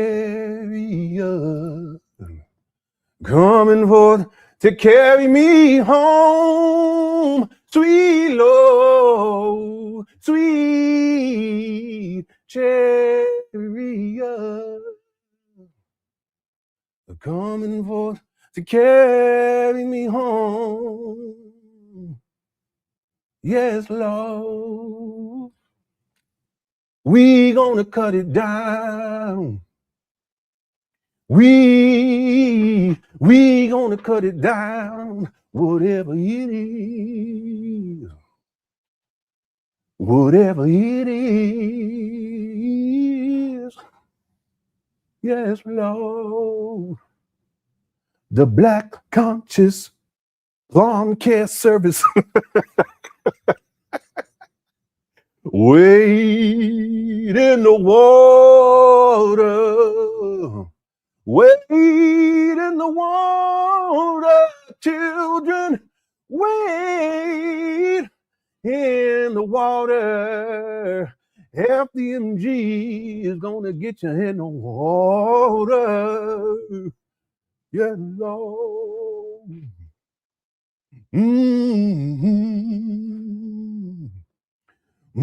I'm so tired. I'm so tired, Master. Master, give me rest. Master, I'm tired. If I could just have a sip of that lemonade with the ice water in it. Let me stop. I done gone too far on that part right there. Anyway, yeah, Enterprise, they used to actually maintain the lawn through any means necessary. All right, let's finish up with this video. Here we go. Cut the grass. Don't worry about the black mold coming off and the gated up, the boarded up, gated up windows on the backside. Don't worry about that part. Don't worry about that cracked up foundation. He said gated up windows. And they are. Those windows back there are gated. That's unsafe. Come cut the grass, though. Come cut the grass. All right. Shout out to Enterprise for going up there to give us the update on the lack of renovation completion. All right. Thank you, bro. I appreciate it. Okay. Before we get to the main video, I want to pull up Brother James suggested that we watch this. We never covered it, but we'll because he brought it up and he has a timestamp, we'll go ahead and let me see. Let me get the timestamp here. So this is the young lady that Umar Johnson was dealing with and had her come to take care of his mama. I believe she was 25. I think she's 25 this year. I think she was 24. Someone correct me on this. In fact, Brother James, if you can give us the breakdown inside of the chat room, I'll read it. Her name was Tamia, and Umar hired her to take care of his mama, but he was I'll just say it like he was getting in them skins too, and she's a youngin', but I'm not surprised by that because he's predatory. So we're gonna go to the 49-minute mark. 49 minutes, 26 seconds. I'll go to the 48 minute and Okay, so James said she was 23. Yeah, so she is 23 now. So Sweet D said she was 22. Okay, so maybe now she's 23, but when she was dealing with Umar, she was 22. Thanks, Sweet D. Okay, so that's the context. But he has a long history of using women to take care of his mom. Remember, he claims that he became his mama's caretaker. I believe he said that in 2017, if memory serves me correctly. He had his own place then, but then by the end of 2019, he gets evicted. He lives homeless as in and out of hotel and motel rooms for the rest of 2019, going into 2020, and then you start to see him live stream from his mama's closet because he moves in with his mama. And all of the stuff that he had in his apartment in 2019, at least most of it, he actually took that and put it inside of the large gym, and he showed that last year, and it's crazy. Okay, all right, so here we go. Treated you, he talks to you any kind of way, right? Okay, so the young lady that said, that's Mia. Yeah, someone said, James said her name is Tamia. And then the young lady sitting next to her, that's her sister. And he kicked you out, right? Yeah. Right. All right. Do you still want to get back with him now? Let me ask that question. Why would she want to go back to that house and she all dizzy-headed when she walked up in there? They can't. Yeah, she talked about, I don't know, maybe we should cover this. I don't know, would it be worth it? The reason why I didn't want to cover it because she's so young. I know there's people that say, well, she's a grown. I just don't look at like things like that because I own a father and my daughters are young. But she had talked about this because I've seen the video. She did other ones that I didn't even watch, but I saw this one, and she was talking about while she was there working in that environment that she would get dizzy. But Lene said the similar thing, that she would get dizzy or she would get sick. It's probably because of the environment itself is filthy. Umar's a hoarder. He has a long history of hoarding. Okay, listen. Let me do this real quick. I want to take, because I had an agenda that I want to specifically get to some specific things today, but that's okay. We're going to take our time on this because it's really important, especially because this is another reason why Umar has fallen off big time, because he's not only is he exploiting women for services to take care of his mama, but he's also exploiting them sexually too, and the age doesn't matter. Let's go back to 2019. You guys remember when Umar did this video right here? This was a school announcement video. And if you look in the background, he has all these he had his own apartment at this time. Okay, he has his own apartment at this time. I'm just gonna let it play a little bit while I pull up the other video. Tunde Boulevard. When somebody drives down Tunde Boulevard, they will see the FDMG sign lit up at night. Do we have a black-owned sign company? Do we have a black company that can make the FDMG signs? I need 4 big ones made out of glass, large, that light up at night. So whenever somebody drives down Tunde Boulevard. Okay, that was February of 2019. Here's May of 2019. This was Umar Johnson's FDMG fundraiser marathon. I don't even think we ever covered this video. Certified school psychologist in history, #1 orator alive. Yeah, see, we got to go back. Well, I want to do this next week. I mean, there's so much stuff in terms of it's a rich history. Umar Johnson, certified school psychologist, certified school principal, doctor of clinical psychology, political scientist, the most requested black. See, this is all in his. Well, he did. He does have a side D. He did have a certification as a school psychologist. I'm gonna have to go back and look and see if he still had the national one. I don't think he had the national one at this point because he talked about this. I would have to look at the timeline because he talks about when he gave it up. I thought it was before 2019. I could be incorrect. Black economists would probably know. James would probably know too. Francisco may even know. But the point is that when Umar gets into this mode, this is part of the narcissism, because part of what narcissists do is they misrepresent their achievements. They exaggerate things. They misrepresent their credentials. They misrepresent their education. They misrepresent their successes. They do this over and over again because it's an ego thing. And they actually begin to believe this. So if you look at Umar, even in his body language, he's kind of moving and swirling around. It's almost as if he's getting into the mode of fantasy land. This guy is truly delusional. And part of the fantasy is all these self-appointed titles that he's given himself. And I've already talked to you guys about this earlier on during this live stream because it's fascinating. In 2012, that's when Umar began to give him these self-appointed titles. The number one most requested, the number one most requested professor, the prince of political military science, the prophet of Pan Africanism. That's a crazy one. The prince of political and military science, the prince of Pan Africanism for the first time. He called himself the 2011 and 2012's most requested grassroots scholar, the BIG, the Black intellectual giant, and then the prophet of Pan Africanism. Again, that's a huge one. Hey, this begins in around 2012, but if we go back to 2005 in Umar Johnson's resignation letter, he was referring to himself as the modern day Malcolm X. See, he lives in a total fantasy land. And he's so insecure that oftentimes he has to present these self-appointed titles so that he feels more secure before he gets to begging. Because this right here, he called this, it's a marathon. It's a donation marathon for FDMG. I don't think we ever covered this one. If someone reminds me, let's do this next week. Scholar on the planet, the #1 Black certified school psychologist in history, #1 orator alive. I am here. Wow.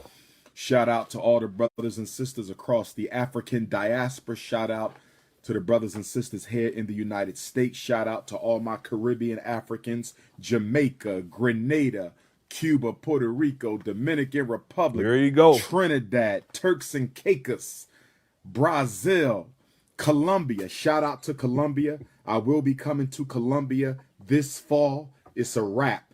Black Colombia, stand up. Black Colombia, stand up. Brazil, November, stand up. Yeah, this is another thing. Umar, he has this thing with knives. Okay, so I have videos where he's playing with knives while he's live streaming. Bahamas, November. Or sometimes he'll have like a Shango stick thing.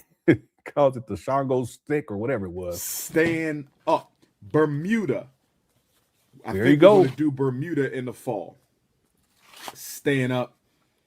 My deepest apologies to my Hartford, Connecticut family. My deepest apologies to my Hartford, Connecticut family. Okay, anyway, we got to do this. I want to do it. See, here he is again with knives. Yeah, we got to get to this one next week. I don't think we ever covered this. The second time ever, and that will be Sunday, November the 3rd. Back-to-back Orlando, Jacksonville. Back-to-back Tulsa and Oklahoma City. Get your tickets at Dr. Umar Johnson. This is wild. This is from 2019. So Umar would have been about 43 or 44. Why does he have swords and be playing with swords like this? Y'all don't think that that's weird? .com. Also, the clothing line has launched. The Ifa Tunde apparel clothing line has launched. See, now, if he had it for decorative purposes, I could understand that. But why get those and have them on the stream like this? That's what I'm saying. It's just weird. Go to my website and get your unapologetically. Now, I have skits where I have different things. I'm not going to say too much, but that's different because that's a written script. This guy has this stuff sitting inside. Now I'm getting kind of a sidetracked here. We're going to have to come back to it, but you guys see the background. That's the most important thing. You guys see the background here. This is when Umar had his own apartment. And then this is from May 16th of 2019. Well, May 23rd. And so we're talking a week after this video. That's when Umar does this video. Strong alpha male, send those resumes in. FDMG resumes at gmail.com. FDMG resumes at gmail.com. FDMG resumes at gmail.com is what. See, I'm making a point here. I'm just setting it all up. So Umar is a hoarder and he lives in filth. And I guarantee you it's stinking here. I guarantee it. Right. So he accidentally flips his phone and you can see that he lives in filth. He lives in squalor because he's a hoarder. It's a mental health issue with this guy. It's just filth. Okay. And we're going to go back to what the young lady was saying, because we were talking about how that young lady stated that when she was working for Umar and taking care of his mama, that she would get dizzy. And it's because the conditions in those houses were similar to what we see here. Umar's filthy. Okay. So what ends up happening is Umar gets evicted out of this residence in 2019, into 2019, and then you don't see him here live streaming anymore with that backdrop, right? And then what you see him consistently for a matter of months is going into 2020, you see him inside of motel rooms live streaming consistently. We got about 944 people in the building. Make sure you hit that like button. Okay, it helps tremendously with the algorithm. It only takes 2 seconds. Our goal is 500 likes. And then there's also a poll. What is Umar Johnson's worst moment? 22% said the SETI rant. 54% said getting exposed by his daughter, which was last year. 9% said the conscious stripper scandal. And then 15% said almost losing the bandos in 2025. He almost lost these trap bandos last year due to non-payment. Okay. For bills going back to 2019, and then also bills that he was responsible for when he acquired these trap banners that go back prior to 2019. Anyway, there's 15% said almost losing the banners in 2025. Make sure you vote on that poll. So Umar gets evicted out of this place, and then he live streams out of motels and hotel rooms, and then you start to see him live streaming from this location.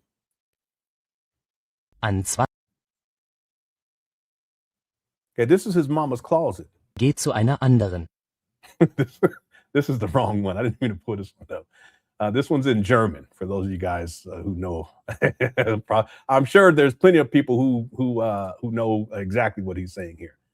But anytime you see Umar, and still to this day, let me pull up an example. Anytime you see Umar live streaming with this backdrop, give me 1 second.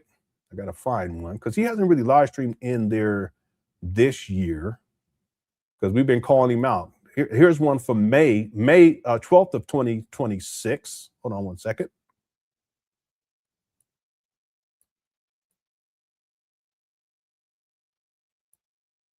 Wait, which one is this? Ermöglichen zu sich. Okay, yeah, I got the other one pulled up right here. Give me 1 second. So anytime you see Umar live streaming with this specific, and you first start to notice it in 2020. That's because by that time he moves into his mama's Section 8 apartment, and he live streams from there. Yeah, there's not really, I think he's only been in there a couple of times this year. So here's one right here. This is from May. Okay, so you guys see this backdrop? That's his mama. This is mama closet. The word denizen? I need you to look. Sleeping pill was one hell of a drug. Okay, so that's an example. Let me give you one other example from 2026. And I saw it pop up here.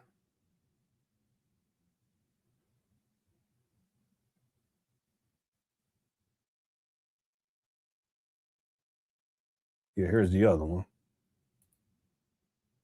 So, yeah, this is mama closet. You must read the paperwork. Okay. So in 2020, that's when he moved into his mama closet. He still stayed with his mama, Section 8 house, living off his mama. He flipped his phone. Chastity Chantel going Shelly Battle. What's up, Shelly Battle? Under pot attempt to burn down Martin Luther King house. Yes, I feel the same way about that as I felt about the woman who stabbed Martin Luther. I think either they were government and psychologically programmed. But it's here about that. Yeah, he used to live, wasn't even aware of that. All right, now be blessed. See, he flips his phone again on accident, and look, he living in filth. There's a sack of potatoes down in the corner. So Umar's a hoarder. That's a serious issue, including for people. If you think that somehow he should even be managing children in a school setting, there's no way. This is a serious mental health issue, and he doesn't even register the filth. Look at this. And you see the curtains over there? That's his mama's curtains. That's why they're that color. Because men don't have colored curtain like that with the lace type of shit. We don't do that. Well, most of us don't. You guys catch my drift. All right. But this is Umar living inside of his mama closet, live streaming, and he's been doing this since 2020. Remember, I was saying earlier, he should have just bought himself his own place and moved his mama in there so that she don't have to live under those kind of conditions. I mean, he's still filthy anyway. It's not, I guess it wouldn't have made a difference, but he could have gotten some sort of mental health services from professionals to help get this hoarding shit under control. so that his mother could be living in a better situation. But no, he decides to move in with his mama in Section 8 housing in the hood. That's one of the reasons why, not to get sidetracked again further, that's one of the reasons why Umar, he often, not often, but sometimes he talks about how, you know, black people, when they get money, they move out of the hood and blah, blah, blah. No, that's just his comfortable excuse for why it is that he wants to be a bum and living off of his mama in Section 8 fucking housing when he's raised millions of dollars and ain't got to pop the piss in at the age of 51. He about to be 52. See, there's no accountability there. If you raise millions of dollars and most of the money Umar spent on himself and his self-destructive lifestyle, why didn't you just get your own place in a nice neighborhood, 3 bedrooms? 3 bedrooms, 1 room for you, 1 room your office, so that you ain't live streaming inside of your mama closet, bum, or live streaming in front of these trap bandos like a Pookie bum. And then 1 room for your mama. Give her the best room, the biggest room with the walk-in closet. You know, she could, you know, get in a wheelchair and do that if she needed to, or the walk-in bathtub since she ain't got it. No, that's not what he does. Because he don't care about his mama, and he's filthy, he's a hoarder, and he's greedy. It's all about him. And that's why Umar, when you see him live streaming and you see this backdrop to this day with that sun back there, he live streaming in his mama closet one time. I kid you not.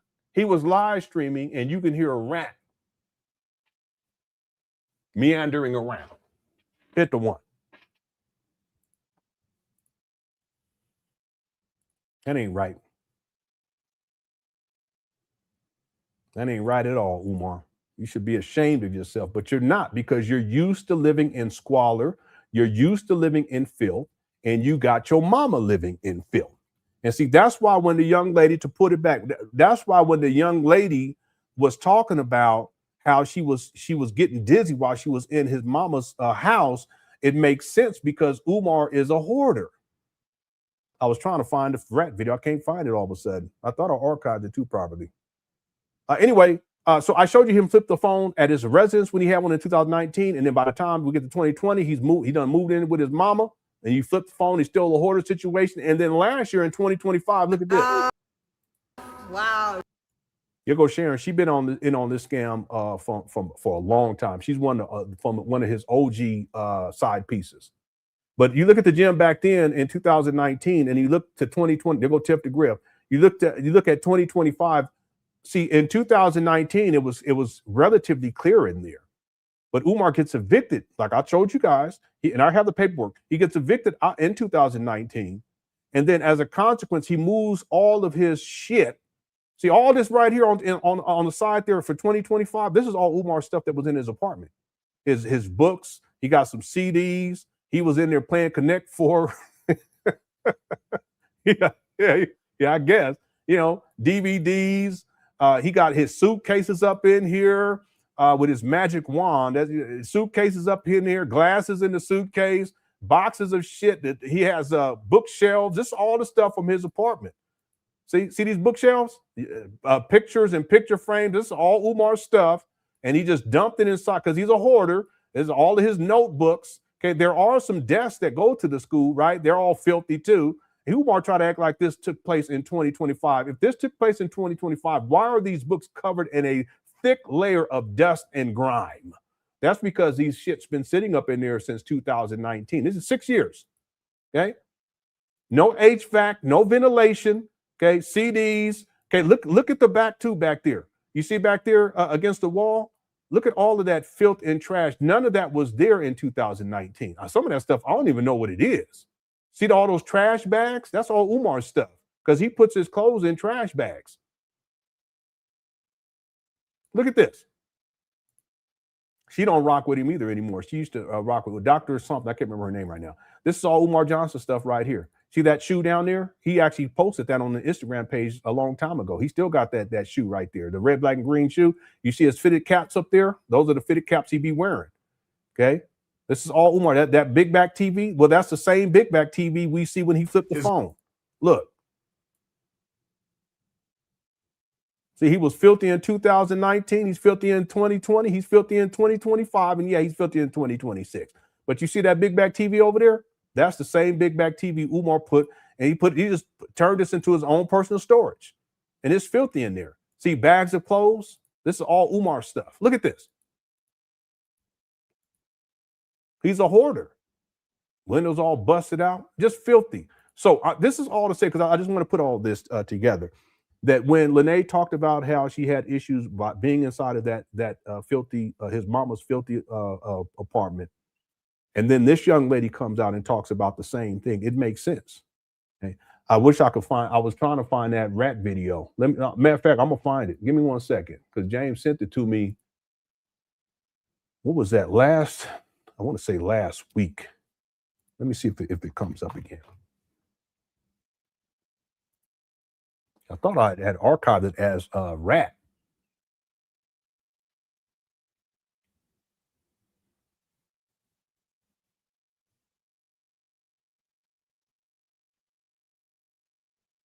Yeah, I'm not seeing it right here.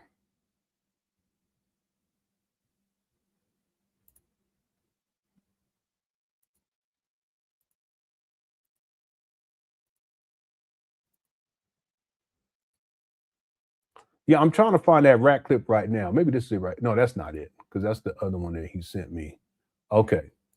Yeah, let me just check right quick if it populates right here.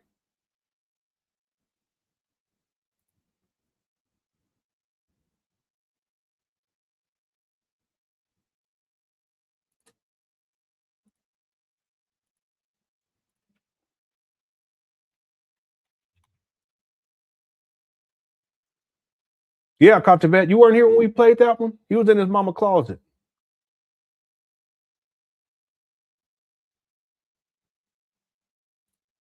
Yeah, it's not coming up. Oh, here it is. I put it under mice. That's why. Let me show this to you guys right quick. This is from 2023, and this is in his mama closet too.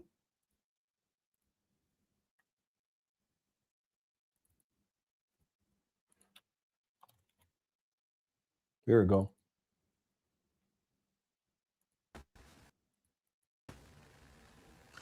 Come on back, people. They stopped my live.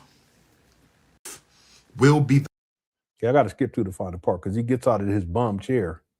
This chair, boy, he's had the, again, it's a hoarder. He's had this chair for over 20 years.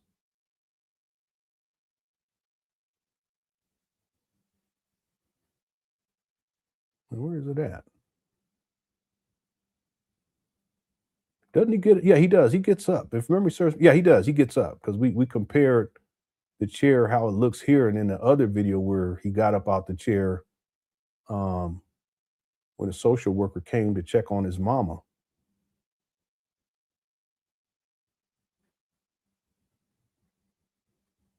Yeah, I don't see it. I thought he gets up out the chair. Or nearly full-blooded Native Americans. Most of the Native American kingdom has been whitewashed through bunny hopping and interracial marriages.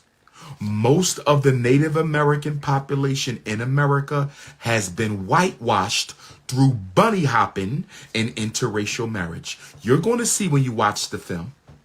You're going to see when you watch the film. Yeah, is James You're still going here? to see. That's why. Yeah, I'm when looking you at go my, to some of these Native American programs, as I have, that's why when you go to some of these Native American programs, as I have, many of the Native Americans you see are almost indistinguishable from Caucasians. Somebody said many of the Native Americans you see in America, many of them are. Somebody said that he. Let me stop. Let me get out there. Hey, how's it going, Tanya? Maybe this isn't the video. I did put mice in here. Oh, no, here it is right here. Okay, check this out. So it's like at the 32-minute mark for future reference. Now, the resources and the benefits. Okay, listen so carefully, you see, either way, you're going to have problems no matter how you cut the cake. Now, how does this relate to black people? And I'm going to tie this on out for the night. How does this relate to black people? I'm going to tell you why.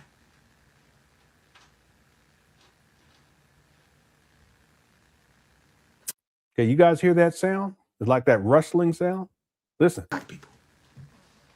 I'm going to tell you why.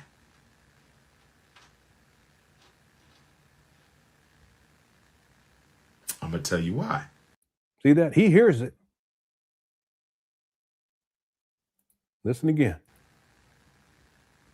Descendancy.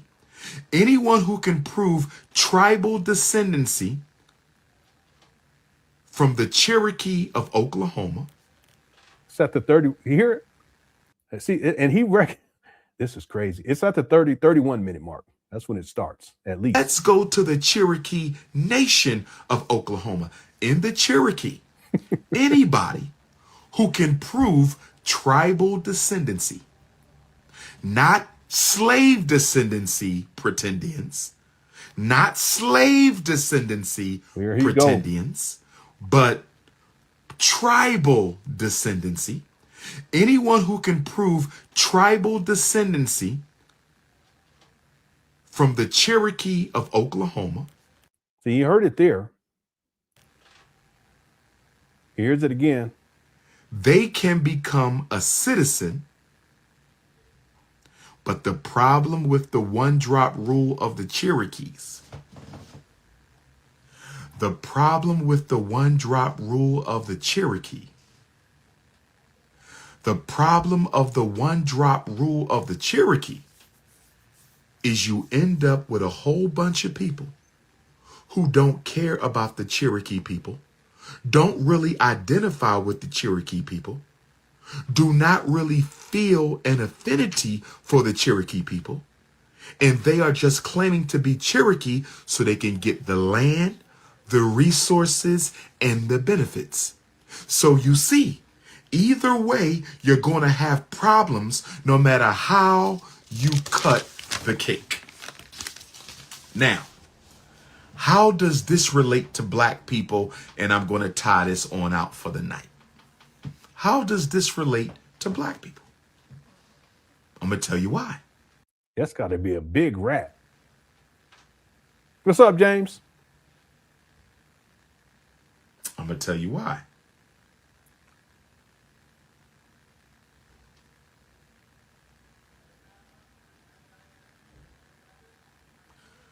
Black people are fighting for reparations,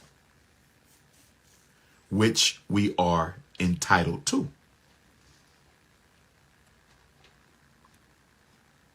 One second. Look at that chair. See, hoarder. See, he just opened up the side because this is a closet. See, I'm gonna tell y'all this right here. This is where they're supposed to be, based upon the layout of this Section 8 housing, because I've already done the research on this. There's a side closet, and you're supposed to have a washer and dryer in there. And it's one of those barn doors that you slide. It's on rails. That's why when you hear them, you'll hear them slide it over. Because initially, when I watched the video where we figured this out, this was years ago, I thought he was opening up a window. And because what happened was the person who uploaded it on King Kong Conscious, they edited out the part, in the most relevant part. It was like a watershed moment. You guys remember this? We call it the chair video, where there's a knock at the doorbell rings. Umar's live streaming, sitting in that same funky chair in his mama closet, and the doorbell rings. He gets up, and you hear him open that. But I thought he was opening up a window, and then it cuts, and then he returns. But the full version, I got a hold of the full version. We watched the full version, and then you'll see he actually. Oh, it's a side sliding door on rails, a barn door. He opens it up, and he goes down. He actually answers the door, and you can actually hear the conversation. It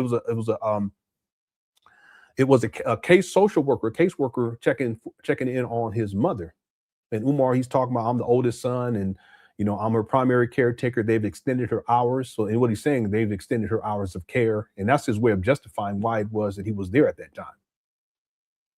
But he wasn't taking care of his mama. He was live streaming. That's what he was doing.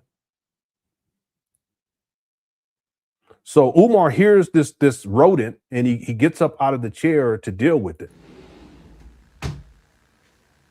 Then he comes back and closes the side. Yeah, and then he sits back down and just goes about his business. We are fighting for reparations.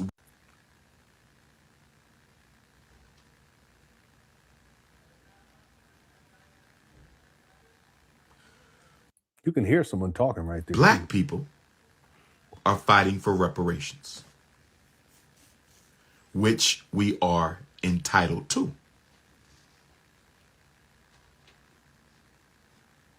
One second.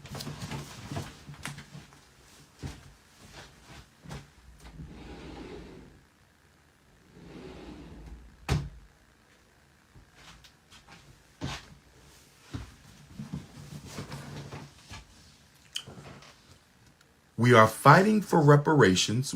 That's wild. And then here's the video where he flipped. Where initially we realized that he was living with his mama. They're not ready for Frederick Douglass. I would dare say that the most honorable Marcus Messiah Garvey, greatest leader of the 20th century, I would dare say that the most honorable Marcus Garvey, greatest leader of the 20th century, never gave a speech as powerful as the greatest leader of the 19th century, Frederick Douglass. Listen to this. Listen to this, but let me give you the background. Let me give you the background. Okay, listen for the doorbell. This is a book on the greatest speeches given. See? You guys hear it? Got a fire alarm too. I have to order another fire alarm for the one downstairs because we changed the battery and it still kept beeping. So I had to get a new one. I've researched and stuff. They said it's normally because it needs to be replaced. Anyway. Excuse-moi. Okay. Now let me ask you guys a question because the digital forensics. I'm like deep into it. I love the figuring out stuff based upon the evidence that's in the videos. So if we look at this chair right here, you can see that there's a lot of I don't even know what that's called. The fake leather, the fox leather. It's gone. Okay, a lot of it is. But if we go back to the previous video and look where he gets up out of the chair.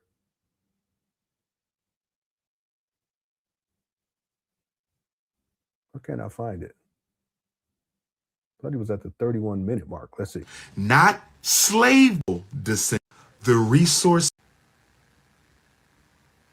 They can become a citizen. But the problem with the one-drop rule of the Cherokees. The problem with the one-drop rule of the Cherokee.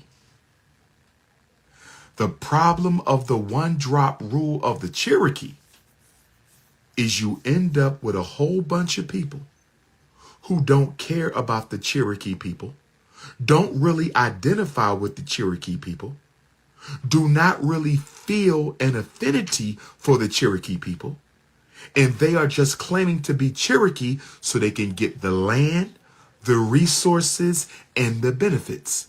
So you see, either way, you're going to have problems no matter how you cut the cake. Now, out of all things, how does this relate to black people? And I'm going to tie this on. How does this relate to rats? You heard that one video, the squeal video? It takes on a whole new meaning now. I should pull that one out up for the night. How does this relate to black people? That rat was trying to get Umar's attention. Tell you why. Hear it? I'm going to tell you why. Why?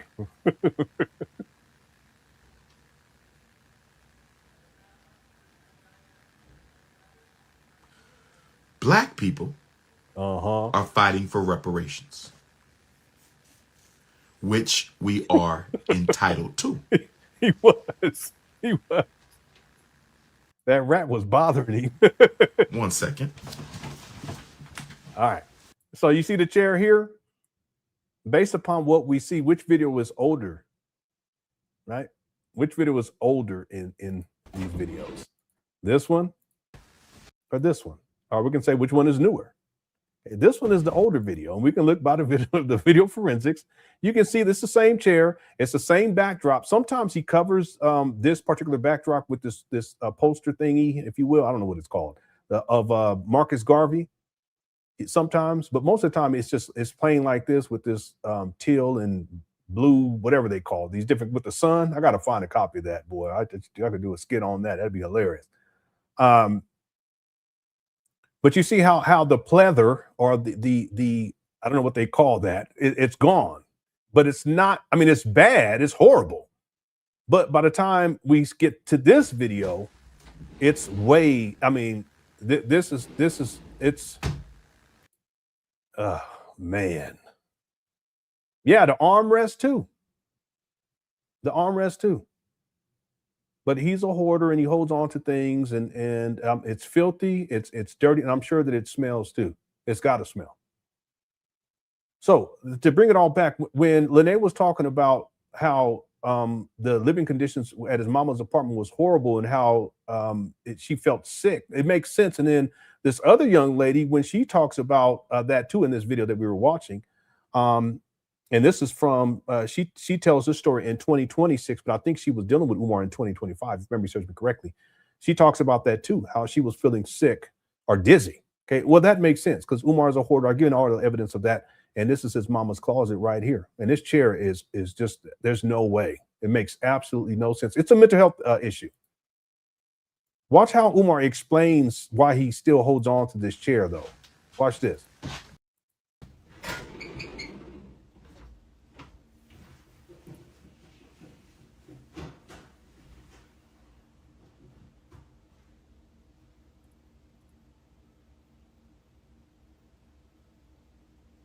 Yeah, let me skip through because they have quite a long conversation. Okay, I've already analyzed all that. You can't hear it all that well, but I put it into my audio editing software, and I raised the volume and took out all the noise, and I can hear what they were saying exactly. Brothers and sisters, the work never ends. I'm not getting rid of my chair. I love this chair. This chair has been with me for almost 20 years. I've been sitting in this chair before y'all knew me. I was sitting in this chair when I became a school psychologist. I was sitting in this chair when I got my doctorate.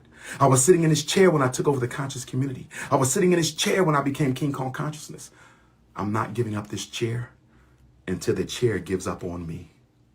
I'm not giving up on this chair until this chair gives up on me. I'm not giving up this chair until this chair gives up on me. Yeah. Yeah, he's had it for 20 years now. Another thing you can look at his hair here, and then look at his hair here. From the now, marrying white women in your 40s. All due respect, gentlemen, that sounds like a bunch of, as Shannon would say, bull jive. What are you talking about?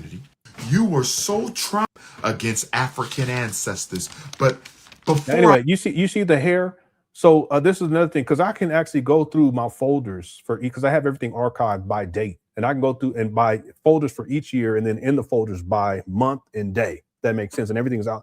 I can actually there's been times where I'm trying to find an Umar Johnson video, and I just look at it with his hair, because there's times his hair look real crazy. The time he used to keep it cut short, and I'll say, okay, he's in that video. I remember he was in his mama's closet, and his hair looked a particular way. And so I'll go through the years where he started being inside his mama's closet, and I'll just have to skip through to where the hair looks similar to, that particular video that I'm looking at. And I can say, okay, there has to be one of these videos that I'm looking for, right? It has to be a series, like within these couple of months, and I'll look through and I'll find it. Okay? So that's another way that you can tell that this video right here, this is actually older. This one here, because his hair is shorter. And then and then you can also look at the chair, right? The chair itself, it was in bad condition, but it's not as in bad condition as later. This video right here, his hair is a lot longer, and the chair is in a much worse condition, okay? Which says a lot, because in both cases the chairs should have thrown that. He had it for 20 years. Okay, so I just want to put that out there for everyone. I know I had all this other stuff I wanted to get to today, but we'll take our time. I want to go back to the young lady that came out to talk about her experience with Umar. I'm tempted. How we got about now? We could do it. We got about 1,000 people in here. We could watch the whole thing. I just never covered it. Or maybe next week we can come back and watch the whole thing. Okay, let me find the timestamp on here. Give me 1 second. That's basically his DMs, but also it played a full bit. First, let me go back to the video, then I go to that. Hold on. Yeah, and this lady, she's young. This is a young lady. Okay, it's the one on her phone. That's the one that Umar had come to take care of his mama, and he ran through her too. It's a shame. This shit got to be clear this time. Well, that's what she alleges. Okay, I'll just say it that way, but I believe her.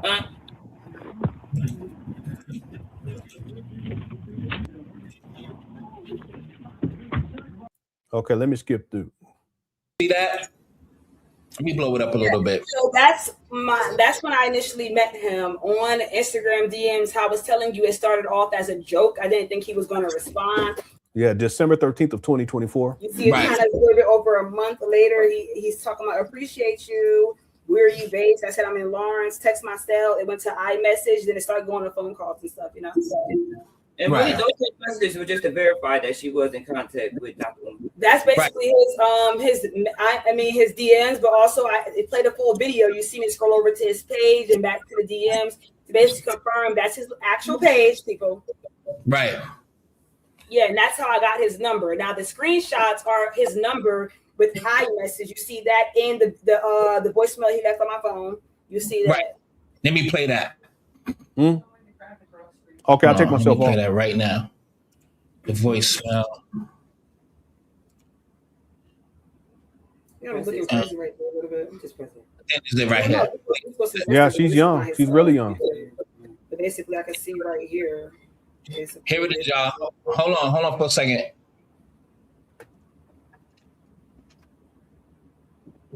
YouTube, I gotta go to. Please give me a call, please. Thank you very much. All right, that's pretty much what that is right there. So, and I want to play that house shit again. I don't know why that shit is hold on.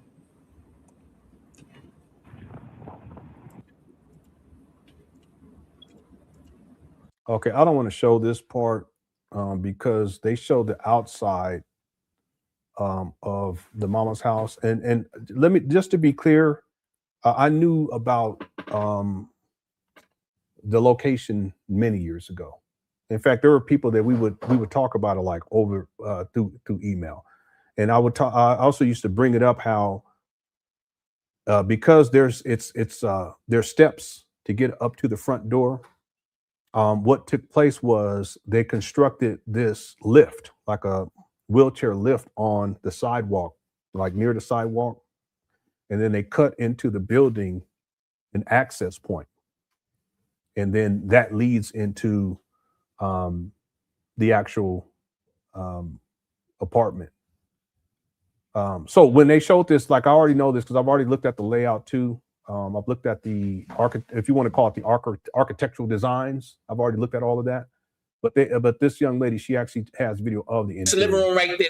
So how does the crib smell? That's what I want to know. How does the crib smell? If it's like that, you gotta stink. The house, like you see that bathroom. Sometimes it would smell rotten. Sometimes it would smell rotten, but then he would like before I come there, he would make sure like he'll put bleach on the floor and like try to wash. Yeah, that's crazy. And did you guys see that? That's a fly catcher up there on the hanging from the ceiling. It's like that. You gotta stink. The house, like you see that bathroom. Sometimes it would smell rotten. Sometimes it would smell rotten, but then he would like before I come there, he would make sure. See that right there? Like he'll put bleach. Yeah, there's a video too where she shows the bathtub and it's filthy. Bleach on the floor and like try to wash things up. Yeah, I think I actually showed that. It didn't really have a real odor. Yeah, you see how stuff is just clothes are just stacked up, but that's no different than what we saw.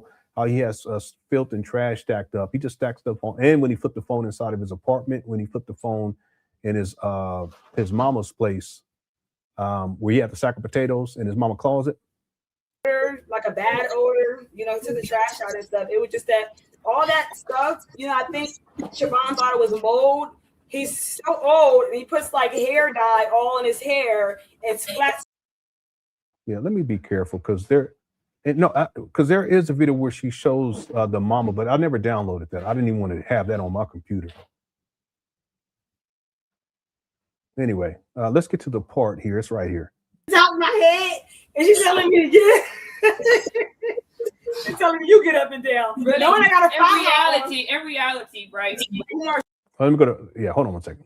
Let me skip through the part. But here it is right here.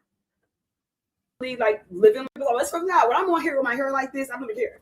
I'm on here without makeup, and I'm a. But she really wanted this for the mother too, and also I just thought it just needs to be exposed. He needs to stop looking at something so fraudulent and how he tried to sabotage me and as well. But also, I can't remember what he was saying because you distracted me. But also, it's like I do feel bad, and I feel like, dang, well, I don't think that he's intentionally like living like. Do you want to get back with? No, I know. I don't think that he's like I don't think he understands how he was talking to me. He understands that when he goes on this podcast and stuff, he has to talk like this and he has to research this and just mimic what he saw, but not live what he's preaching. But I don't think that he thinks he's a fucked up person. His ego blocks him from understanding certain things. Like when his daughter reached out to him, he's not thinking like, damn, she must be feeling abandoned. He's thinking she looking for a clout. She looking for a game right to me. Yeah, and this young lady is around her daughter's age. Umar's daughter's age. I'm like, yo, I think your daughter really. I'm like, you know what? If you don't agree with him and stroke his ego, you up out of here. Well, for some reason, for you. Listen, I don't think that he really meant to basically be this type of person. I don't think he think it's a problem where he wanted to invite people he actually like Siobhan over here, how he was trying to date her over here. I don't think he think it's a problem, and I kind of feel bad for him, but he needs to realize. You nasty as fuck. But they gotta look a certain way. All his workers have to look a certain way. You need to see a photo of them. Listen, yeah.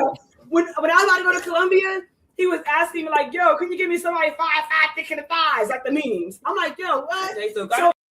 Yeah. So when she says Columbia, she's talking about a college or university, and what she's saying, she's alleging, is that Umar was trying to get her to find some college-age ladies to hook up with that are 5'5" thick and thighs. He's diabolical. That's what she's alleging. I believe it too. When I was about to go to Columbia, he was asking me like, "Yo, can you give me somebody 5'5" thick in the thighs, like the memes?" I'm like, "Yo, what?" So obviously, yeah, he likes thick women. So he's inviting women over. Her daughter is asleep, but he's inviting women over. Right, that too. But he's inviting women over that he's actually interested in. Who's going to invite women they're actually interested in to a place that is so gutter? You think it's okay? And you know what he thought I was a hoodlum. I'm like, nigga, I come from the burbs, nigga. I don't think this is acceptable at all. The burbs sound a little bit. The burbs. Now, let me see. This is the thing that's certain.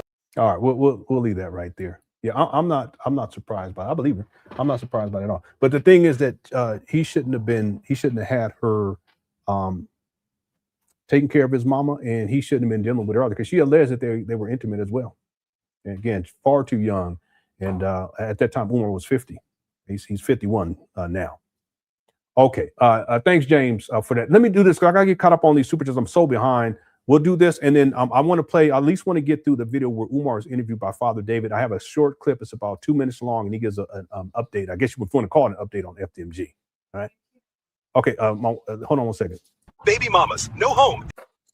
But he spends donation money on hotels and rentals while there's no school after a decade. The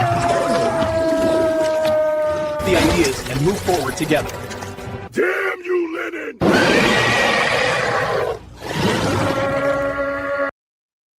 Suit up in faith with a tailored preacher's robe, bright yellow tie, and shiny dress shoes. Press the sermon button to hear his signature lines. An ugly trap. Each figure comes with a podium and a pack of Twizzlers because every sermon needs a sweet finish. Okay. Yeah, my wife, she was taking puppy out for a walk. I just want to make sure I had the screen off for a second here. Okay. Yeah, let me do these super chats real quick. Carlos, how's it going? Carlos says, I'm going to check my hot salt queen because Lenon said I could and see how that goes. No, I wouldn't recommend doing that. I'll report back my findings. Yeah, I wouldn't call your woman hot salt or pina colada or hot fudge or any of that. A woman would probably look at you like you're crazy. But Umar, he talks like that, and that's part of the sexual deviancy. The flavors is associated with treats. The treats are associated with the cookie. The cookie is a euphemism for the vajayjay. So therefore, the different colors, hot salt, warm peanut butter, pina colada, even green pistachio one time, right? African lemonade, that's all in reference to skin color. So based upon how Umar frames all this, he's talking about the colors of the vajayjay. So he's a colorist, but he's also a sexual deviant at the same time. See, the thing is with Umar is that we were talking about this earlier. He's been enabled to be put in a position to indulge in his vices. Okay, food, sex, drugs, gambling.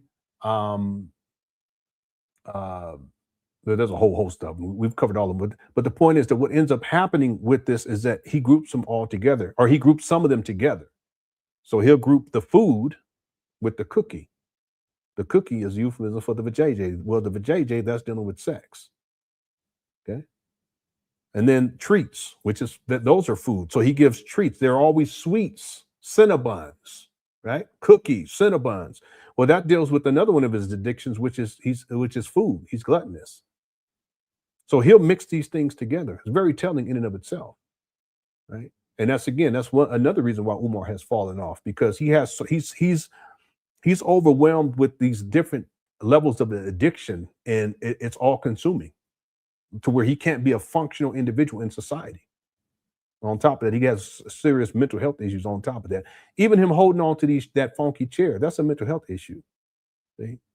But anyway, I wouldn't recommend it. Okay. Thanks, Carlos. 100 Real Man sent 10 gems. Thank you so much. It's a gold coin. Thank you. Janetta sent 2 gems. It's 100. Thank you so much, Janetta.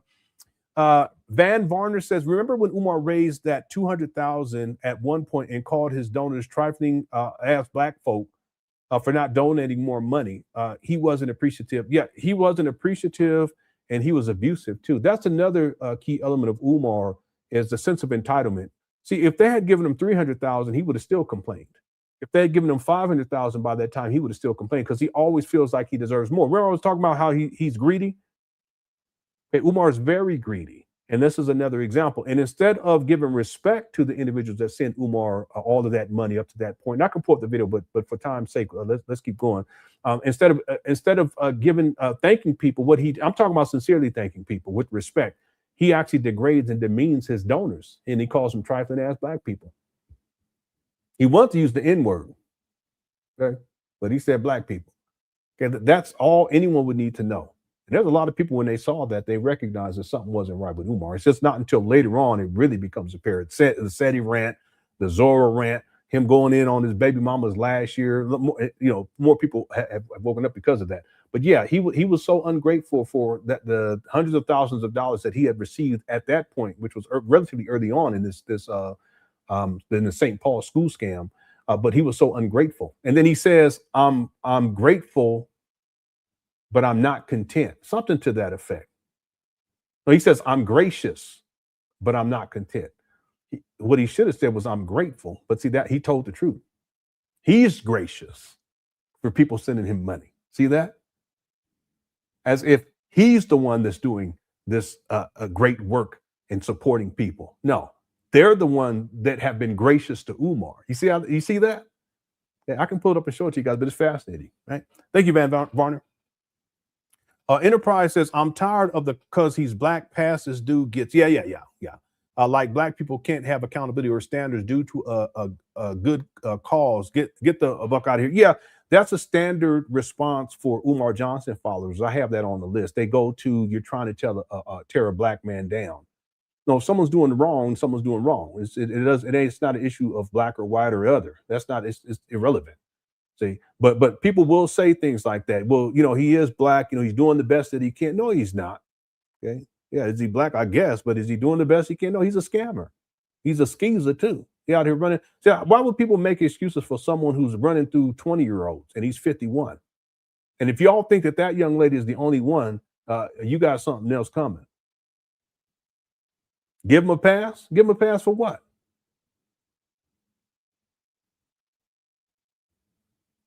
And that's part of the problem. There's too much enabling going on. And Umar's been enabled. I broke that down succinctly earlier on. Well, not succinctly, but I broke it down early on in this video to start this video. He's been enabled to do this by his supporters. They're always coming up with excuses, but that's how he's programmed them to come up with excuses, because he's an excuse maker.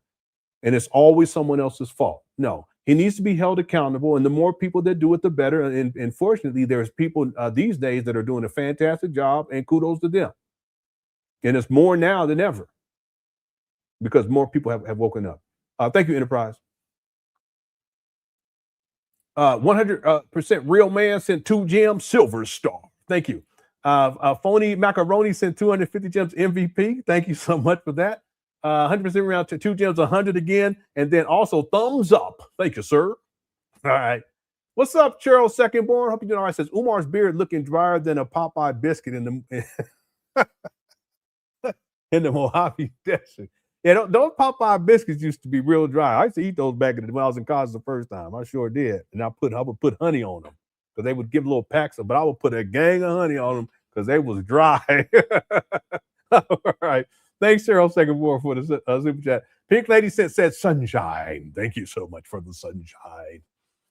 Cheryl Secondborn also says, I realized the other day that the WTC was destroyed, Ground Zero cleared, and the new World Trade Center was built, all in less time than this has gone on. Is that true? New World Trade Center accepted its first tenants in November of 2014. Yeah, you're right. Y'all see what he's saying here? You're right. In the amount of time that it took to clear Ground Zero and to build the World Trade Center, it took less time. Well, I should phrase it differently. Umar Johnson's been at this longer than that.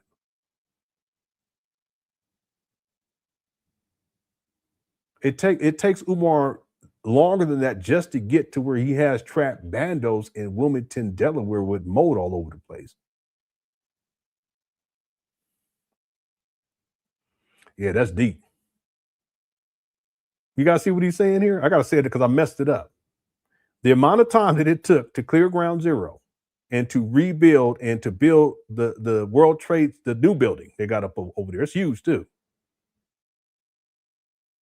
It's taken Umar more time to get to where he's at today with these trapped bandos. He's been at this a very long time. He conceptualized this in 2004. In fact, when Umar, he says that when he started his first job, with the school system in Philadelphia, the first day on the job, that was September 11th. That's what he said. Yeah, he's been at this a long time. And not one black child has been educated. Yeah, that's deep. That's real deep. Yep. Thanks, Cheryl Secondborn. 100% Real Man says 2 gems, a silver star. Thank you so much. Van Varner says Umar needs a rehab and intervention or something. He needed that a long time ago. I was talking about that years ago. He does. See? But the thing is that Umar, he's such a narcissist. Even with his mental health is a whole other issue. And what happens is, not all the time, but oftentimes it happens where the substance abuse and the mental health kind of go hand in hand. Like they self-medicate. There's people who self-medicate to deal with the mental health issues, but the self-medication and they get into all these different types of drugs, it actually impacts their mental health even worse, makes it worse. See what I'm saying? So Umar, and I've talked about this a long time ago, that he needed intervention a long time ago. Right. But because of the narcissism and his ego is so out of control, he can't even see how much he's fallen off. That's the theme for today. He still thinks that he's the Black Christ. He still thinks that he's the most requested. He still thinks that he's like in his 20s. That's why he's out here trying to run through these women, including these young women who are in their 20s. That's all up here. He's delusional. Yeah, he needed intervention long time ago, and he needed rehab long time ago. His daddy didn't say it outright. He didn't say it outright, but he alluded to it, that Umar, that he has some serious issues with the substance abuse. He alluded to it. He didn't say it outright because he's a coward. That's why. If you're gonna get up there and talk all that talk, just tell the truth then. He shouldn't come out and say anything in the first place. But I have a screenshot from Umar Johnson's father, his Facebook page. He took all his social media down last year after Umar Johnson's daughter came out to expose Umar, and his Jamal tried to reach out to her to kind of hush her up. He didn't want her talking because then he's egocentric too.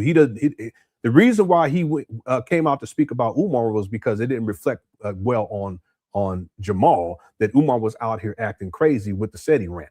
It didn't have nothing to do. It didn't have anything to do with him caring for Umar. That was just, he felt as if it was a poor reflection on him. And yeah, it is a poor reflection, but you keep that shit to yourself. If you was a real father and you was in his life from the beginning and consistently, you would have had a relationship, and there would have been a bridge built between the two of y'all to where when Umar does act up, you can have some means of communicating with him and get him on the right track. I know he grown, but see, if you absent on the front end, you can't come in on the back end when he's grown to try to G-check him. It don't work like that. You should have been a real father and handled the business. Maybe Umar wouldn't be so shitty these days. But it's Umar's fault because he's 50, 51, about to be 52, and you can't say that it's daddy's fault. That's why no, it is too late for that. The point is that Jamal comes out to G-check Umar because Umar was acting crazy, or at least attempt to, because Umar was wilding out with the SETI rant. That's the main reason why he came out. Then he started clout chasing, started talking about FDMG and all this other stuff. But he said it. He says, I thought something was wrong with you. How Umar was acting. Well, he was talking about, because in the SETI rant, Umar, he was emotionally unstable, mentally unhinged. He was talking about Umar's mental health. But that's not all. I have this screenshot of a post when Jamal had his Facebook page up. There's someone who commented, and they said, hopefully Umar can get things, I'm paraphrasing, hopefully Umar can get things turned around and he can get into rehab. Did Umar Johnson's daddy delete that post? No, he left it up there. He knows. Who doesn't know? Except people who are in a delusional state like Umar. Okay? Yeah, he needed rehab and intervention a long time ago. All right, thanks, man, Vanir. Lenon, I'm designing what kind of man shirts. People been telling me for a long time to get shirts made in merchant. I may do that. If I do go full-time, I may do that. I know I've been saying it for many, many years. I just don't want to come off as if I'm being greedy. I've been so blessed. You guys blessed me so much, and I don't take it for granted. Thank you guys so much. And thanks, Enterprise. Cheryl Second says, I ain't going to read that. I ain't reading that. Thank you for the super chat. Van Varner says, Umar should go into treatment and come out refreshed. Yeah, but see, he would have to commit to that himself.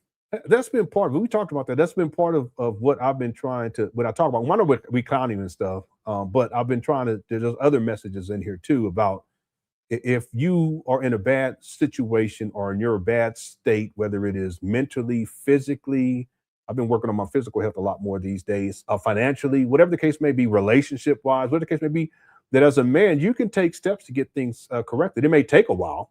Yeah, and in some cases, it's going to take quite some time, but you got to commit to it at first, in the first place. See, no one can commit Umar. He has to commit to himself to getting his life turned around. See? Because even if people were able to force, someone like Umar to go to treatment or go to rehab, if Umar, if in his own mind, it's not something he's want to do, as soon as he get out, he's going to go right back to it. See, Umar's not at that point where he can, as a human being, as a person, and as an individual, make the best decision for himself. He needs to get off of the internet. He needs to stop with the school scamming, and he needs to get into rehab. And that should have taken place years ago, decades ago. In point of fact, at this point, decades. Yep. He starts sniffing, and let me say 15 years. He starts sniffing consistently in 2013. So we're talking at least 15 years. See, in the video from 2005, when Umar Johnson, when he's given, that's the earliest video I've been able to find of Umar. He's not sniffing, he's not blinking, he's not talking crazy. Well, he's talking a little crazy, but he's not yelling and repeating things shit up 3 times and messing with his nose. He ain't doing all of that. That comes later. But by the time we get to 2012, 2013, you start to see he starts that sniffing and he be messing with his nose. And then from that, here we are. He's falling off with the theme for the day. Okay? Now he look like a straight pookie because he is a pookie. Okay, thank you. Tatis says, Mike dropped 600 gems. This is from like, I don't know, an hour and a half ago. I'm so behind. Thank you so much, Tati, for the 600 gems. James says, at Q Butter in the house. But Q Butter was in the house yesterday, and he's someone who has an actual functional school, and he actually is starting another one. I think it's in South Carolina, if memory serves me correctly. It's in North or South Carolina. And he hasn't received nearly the amount of money that Umar Johnson has received. So how is he able to do that? And he's done it in a much more condensed period of time. And yet Umar, he's been at this since at least 2004. In 2010, he stated that the school was going to open September 11, 2019. And here we are, July 23rd of 2026, and there is no school in sight. So there's no excuses. Q Butter's done it. There's other people who've done it too.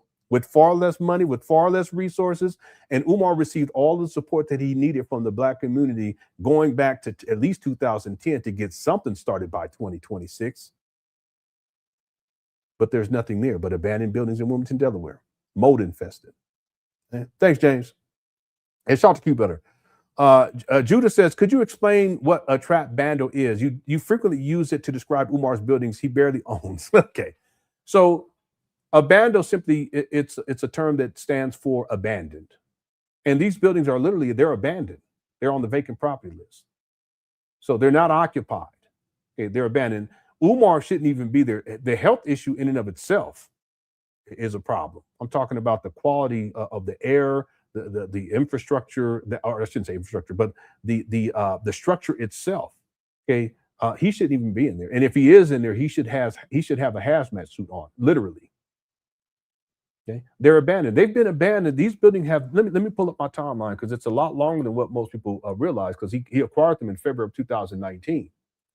So that's 7 years and 5 months. About 7 years and 5 months. But they were abandoned prior to 2019. In point of fact, the J. Moore Academy closed for the second and final time in 2015. These buildings have been abandoned now for 11 years. That's a long time. So when Enterprise shows the buildings and there's mold all on the outside, that's not by accident. They've been abandoned for 11 years. And see, if Umar didn't paint the other side of the street, there would have been mold, because he painted over the mold anyway, but there would have been, at this point, there would have been all kinds of mold up there on the walls. Now, there's still mold over there, but he painted over a lot of it, going back to 2020. But in essence, as abandoned buildings that we call so affectionately bandos, these buildings have been abandoned, functionally speaking, since 2015. That's 11 years. That's a long time. And that's why these buildings are in the condition that they're in. See, Umar hasn't done anything on the other side of the street. He's done some renovation work on the small, what he calls a small school and the small gym. They're abandoned buildings. They're bandos. They're still on the vacant property list here in 2026. So that's why we called them bandos. And then a trap house, is really simply stated, it's a drug house. Now, people said, well, that's not a drug. No, Umar be blazing up in there too. I got evidence of that. He used to blaze up there with the homie, rest in peace, Brother Manny. No disrespect. They used to go up in there and they would do their thing. And I have a video where Umar, he's live streaming. He forgets that he's still live streaming and he's having a conversation with Brother Manny, rest in peace. And they're talking about the lighters that they were using. And did you get those lighters from up and the stuff he was burning up in there? Yeah, burning up in there. They was blazing up. And no disrespect to Brother Manny because he's passed away, but I knew from the jump that he was a dope fiend, and I hate to say it that way, but that's the truth. Oh, man, it's so sad. I mean, he's deceased. I hate to say it. I really do. But that's the truth, and we have to deal with the truth.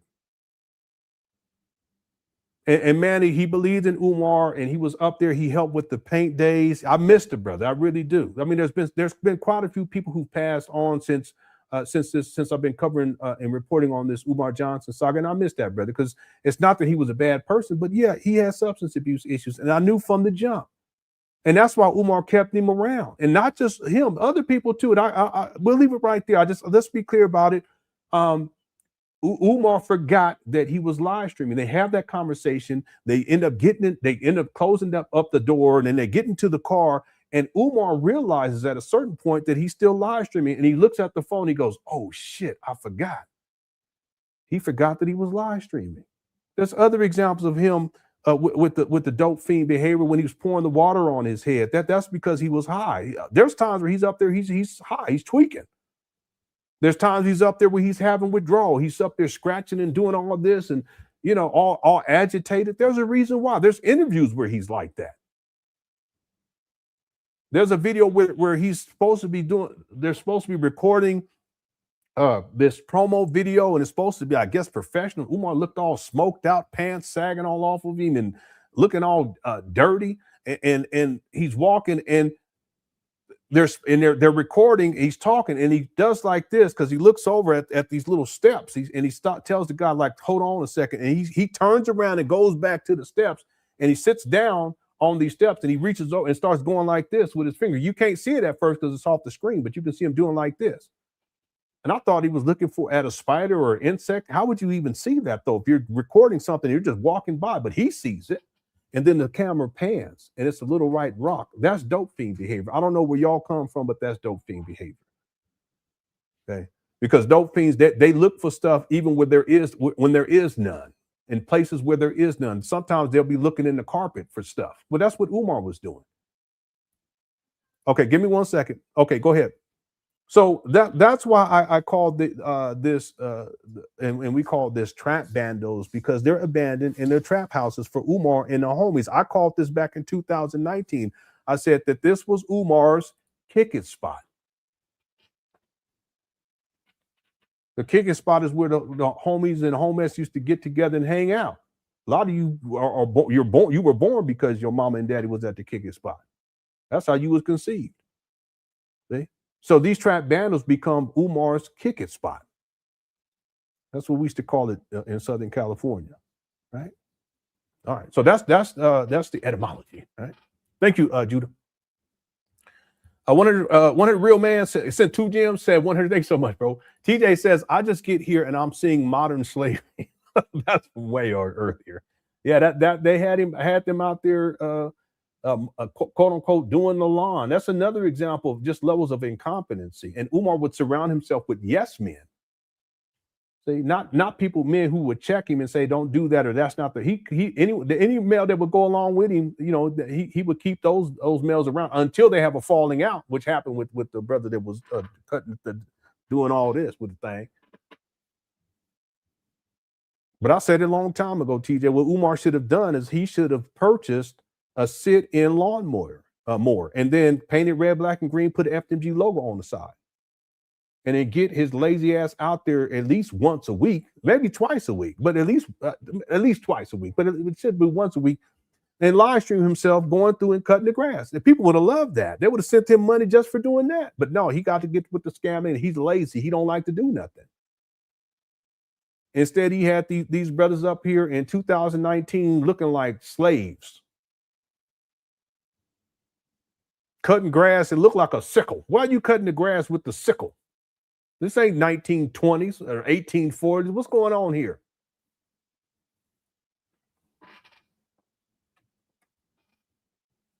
You got black people working like slaves. That's crazy. Talking about he black conscious. How you black conscious and got your brothers up here looking like slaves? Working like as if it's slavery time. Thanks, TJ. Candy sent 10 gems, a gold coin. Thank you so much. Eric from Texas plus a golf swing lawn removal service at FDMG. That's diabolical. It's diabolical. And that goes to show you that Umar, he didn't have a plan. See, that goes to show you, well, there's quite a few things. Number one, that Umar will use anybody for anything. Number two, he didn't have a plan. And number three, he doesn't understand manual labor, because in 2019, because that's when that video was recorded, Umar should have known damn well that that's not the way to cut grass. And he should have provided these quote unquote workers with the equipment to properly cut grass. A weed whacker, a lawnmower. That's all they would have needed. But no, they out here with the sickle or whatever the thing's called, machete. Somebody said a machete. Okay.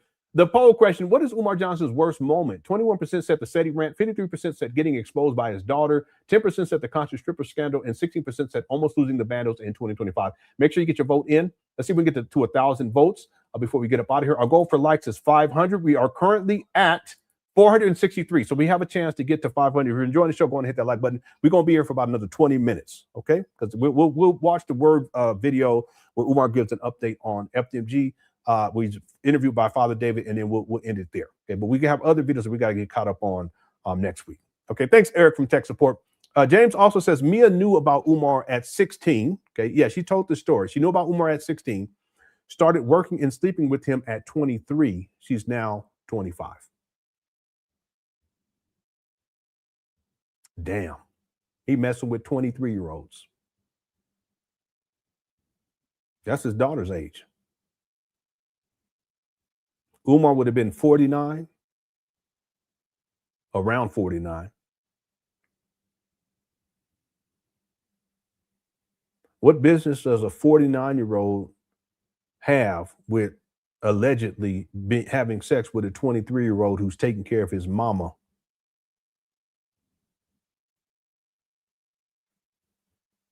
What business is some sort of black leader who's going to be taking care of children at a school that doesn't exist? And he messing with a 23-year-old at the age of 49, maybe 48, maybe 50. It's possible. Remember, Umar initially stated that the school was going to be for boys and girls. And I have video footage of him being predatory and being pervert to junior high school girls and high school girls, recording their body parts, talking about their shorts and how short their shorts were. So I'm not surprised that he was messing with allegedly a 23-year-old. But what does that say about Umar? See, remember the video where Umar, because someone brought it up earlier, they were talking about what Umar called the people who sent him $200,000, whatever it was, and he called them trifling ass black people. I should pull it up. Well, in that, matter of fact, let me show y'all something since you're bringing this up. Watch this.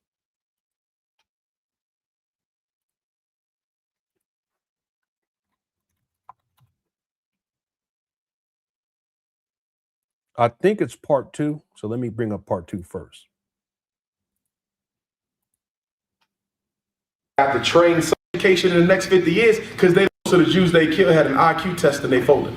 Loves being Latino. They come to your meetings, he sells sneakers. Free black man. It's Episcopal Church. He's an ancestor of mine as well. You giving him Malcolm X. For the Reno, Nevada, they expect you there for the every Tuesday morning from 6 a.m. to 8 a.m. Face with that. They were. So now when you diagnose giftedness, that's another reason why I want my school. Yeah, it might be part to be residential. I'm getting sick and tired of parents, kids coming to school talking about. Okay, now see how he said, because it was supposed to be residential and it was supposed to be for boys and for girls. That's why he had 2 different logos. One was the Marcus Garvey, Frederick Douglass Marcus Garvey Pan African School for Black Boys. He just called it Academy back then. Frederick Douglass Marcus Garvey Academy, but then also the Anna Douglas Amy Garvey Academy. That was supposed to be for the girls, but it was supposed to be residential where the children live on campus with him. I was a group with 2 mothers. I'm just giving it to you real. That's another reason why I want my school to be residential. Because I'm getting sick and tired of parents, kids coming to school talking about how my mommy gay, my daddy gay, and all this type of stuff. It's crazy. What in the world?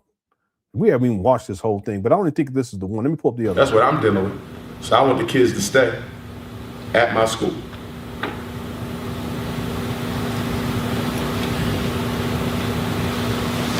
During Reconstruction, the period right after slavery, black folks who was revolutionaries.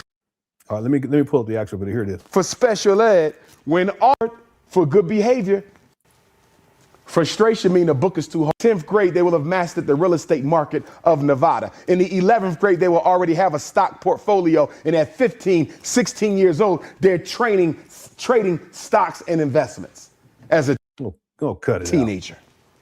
In other words, I'm going to show them that you can get rich without a college degree. While black people still sending their kids to college like it's an automatic thing you're supposed to do. This guy, he was in college for 20 years pursuing degrees. He got some nerve. You don't automatically send a black kid to college. The only thing you guaranteed to get from college is debt to the bank, student loans. Okay, he's talking about himself. He probably has hundreds of thousands of dollars in student loan debt. He doesn't pay basic bills like phone bills. He don't be paying. He got evicted in 2019, so clearly he wasn't paying his rent on time. With these fake funky schools, they almost were taken from him last year due to non-payment of those bills. So if he's not paying basic bills, basic bills that you have to pay in life, why would anyone think that somehow he's paying his student loans? He was up in there for 20 years. He didn't go to one black college either. 20 years. That's a long time and a lot of debt. So he's projecting here. Student loans. crushing black folk all over America. Student loans. And the price of college keep on going up. It was on the front cover, U.S. News and World Report last month. The price, $80,000 education. He got on publicly funded construction sites. And a painter. If they had trades, they would be able to eat. You going into the army and you ain't got no. There will always be gangs as long as there are. Say they got a disability, special ed. So Umar Johnson is telling you now, keep your damn kids out of special ed. He's so unruly. He always pouting and shit. Big old baby. He's how he be pouting. So we talked about autism, mental retardation, emotional disturbance, speech and language impairment, the learning disability. So that leaves what? The nice disabilities. Huh? Blindness, that's real. We ain't got to argue. Let me skip through. But before I do, let me finish telling you what we're going to teach at the school. So we're going to give them a financial curriculum. Here we go, right We're going to here. give them an agricultural curriculum. We're going to give them a political and military science curriculum. We're going to teach your children the art of self-defense. We're also going to teach them white supremacy. Yeah, he was on that self-defense stuff going way back to 2010. And he was collecting money for that. It's all under the umbrella of FDMG, but he was collecting money for that and trying to get black boys to participate in this martial arts program, and he never produced it. He took money for it, though. Okay, we have someone from a long time ago that talked about that. See, that's the thing. Also, people have to understand about Umar. He comes through Philadelphia, but he spent a lot of time in New York. Okay, and especially after he was put on by Sa Neter. So he's been at this for a very long time. He goes international after he goes I should say national, more national after Hidden Colors 1 and 2, but then at a certain point he goes international. But the point I want to make is that there's someone from long time ago. This was probably back in 2020. I had interviewed them, and they were talking about how Umar was trying to do martial arts program, and he was programs in New York, and how he was collecting money for it, but he never actually did it. Okay, and that's under the umbrella of FDMG. He's been at this a very long time. He's had so many different scams. I talked about the shockumentary scam earlier in the Rules of Romance. FDMG is another scam, the school scam, but he's had other scams under the umbrella of FDMG. I want your kids to know why Obama is president and ain't got nothing to do with Jesus. I want your children to know why homosexuality is being pushed in the black community. I want your children to know why black men are filling up the jails like crazy. I want them to know why black women have the highest infant mortality rate in the Western world.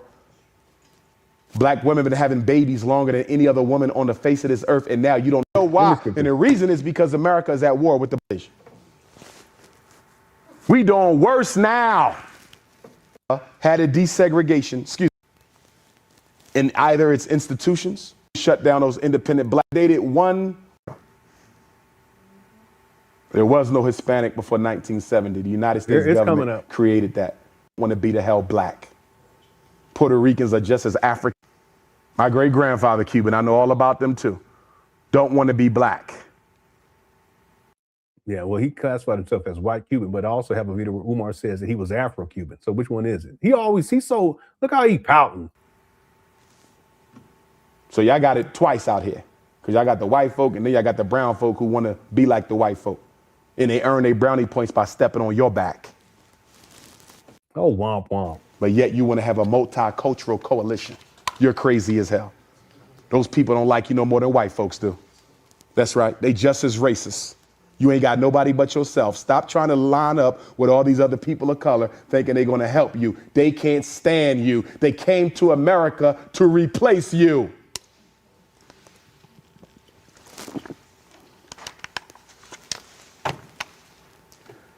Now, we're also going to teach your children dietary and nutritional science.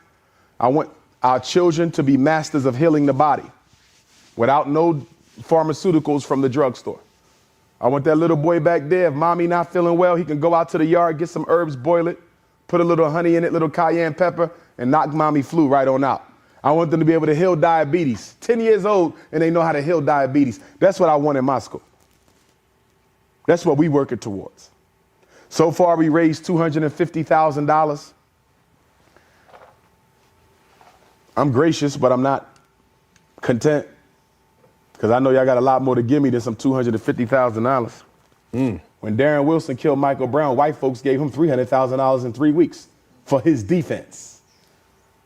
And Dr. Umar Johnson is trying to build a state-of-the-art school for black boys that y'all all know I need. And after 6 months, I only got $250,000. Trifling ass black people. I'm gonna call it like I say it. And I don't care if you get offended. We can handle that outside. We trifling. I should have been had that $2 million. I should have had that $2 million 30 days after I started the fundraiser on May the 20th. It don't make no sense. But y'all sure call me up when the school's messing with your son. Did you make a donation to my school? Oh, not yet. Bye. Click. That's the new Umar. You want some help with your son? Did I get a donation? No, I want to hear that. Mail the donation, then you call me back, and then I'll help you with your son. But you're not going to use me to fight white folks when your son shouldn't even have to put up with them in the first place. We trying to buy the St. Paul's College in Lawrenceville, Virginia. Still available. I was in communication with the president about 3 days ago. He told me the school's still an option. But now they're trying to sell the school into pieces. Now they're trying to sell the student center. If they sell that student center, I don't even want the rest of the school no more, because the student center is the best thing on the campus. You know, womp.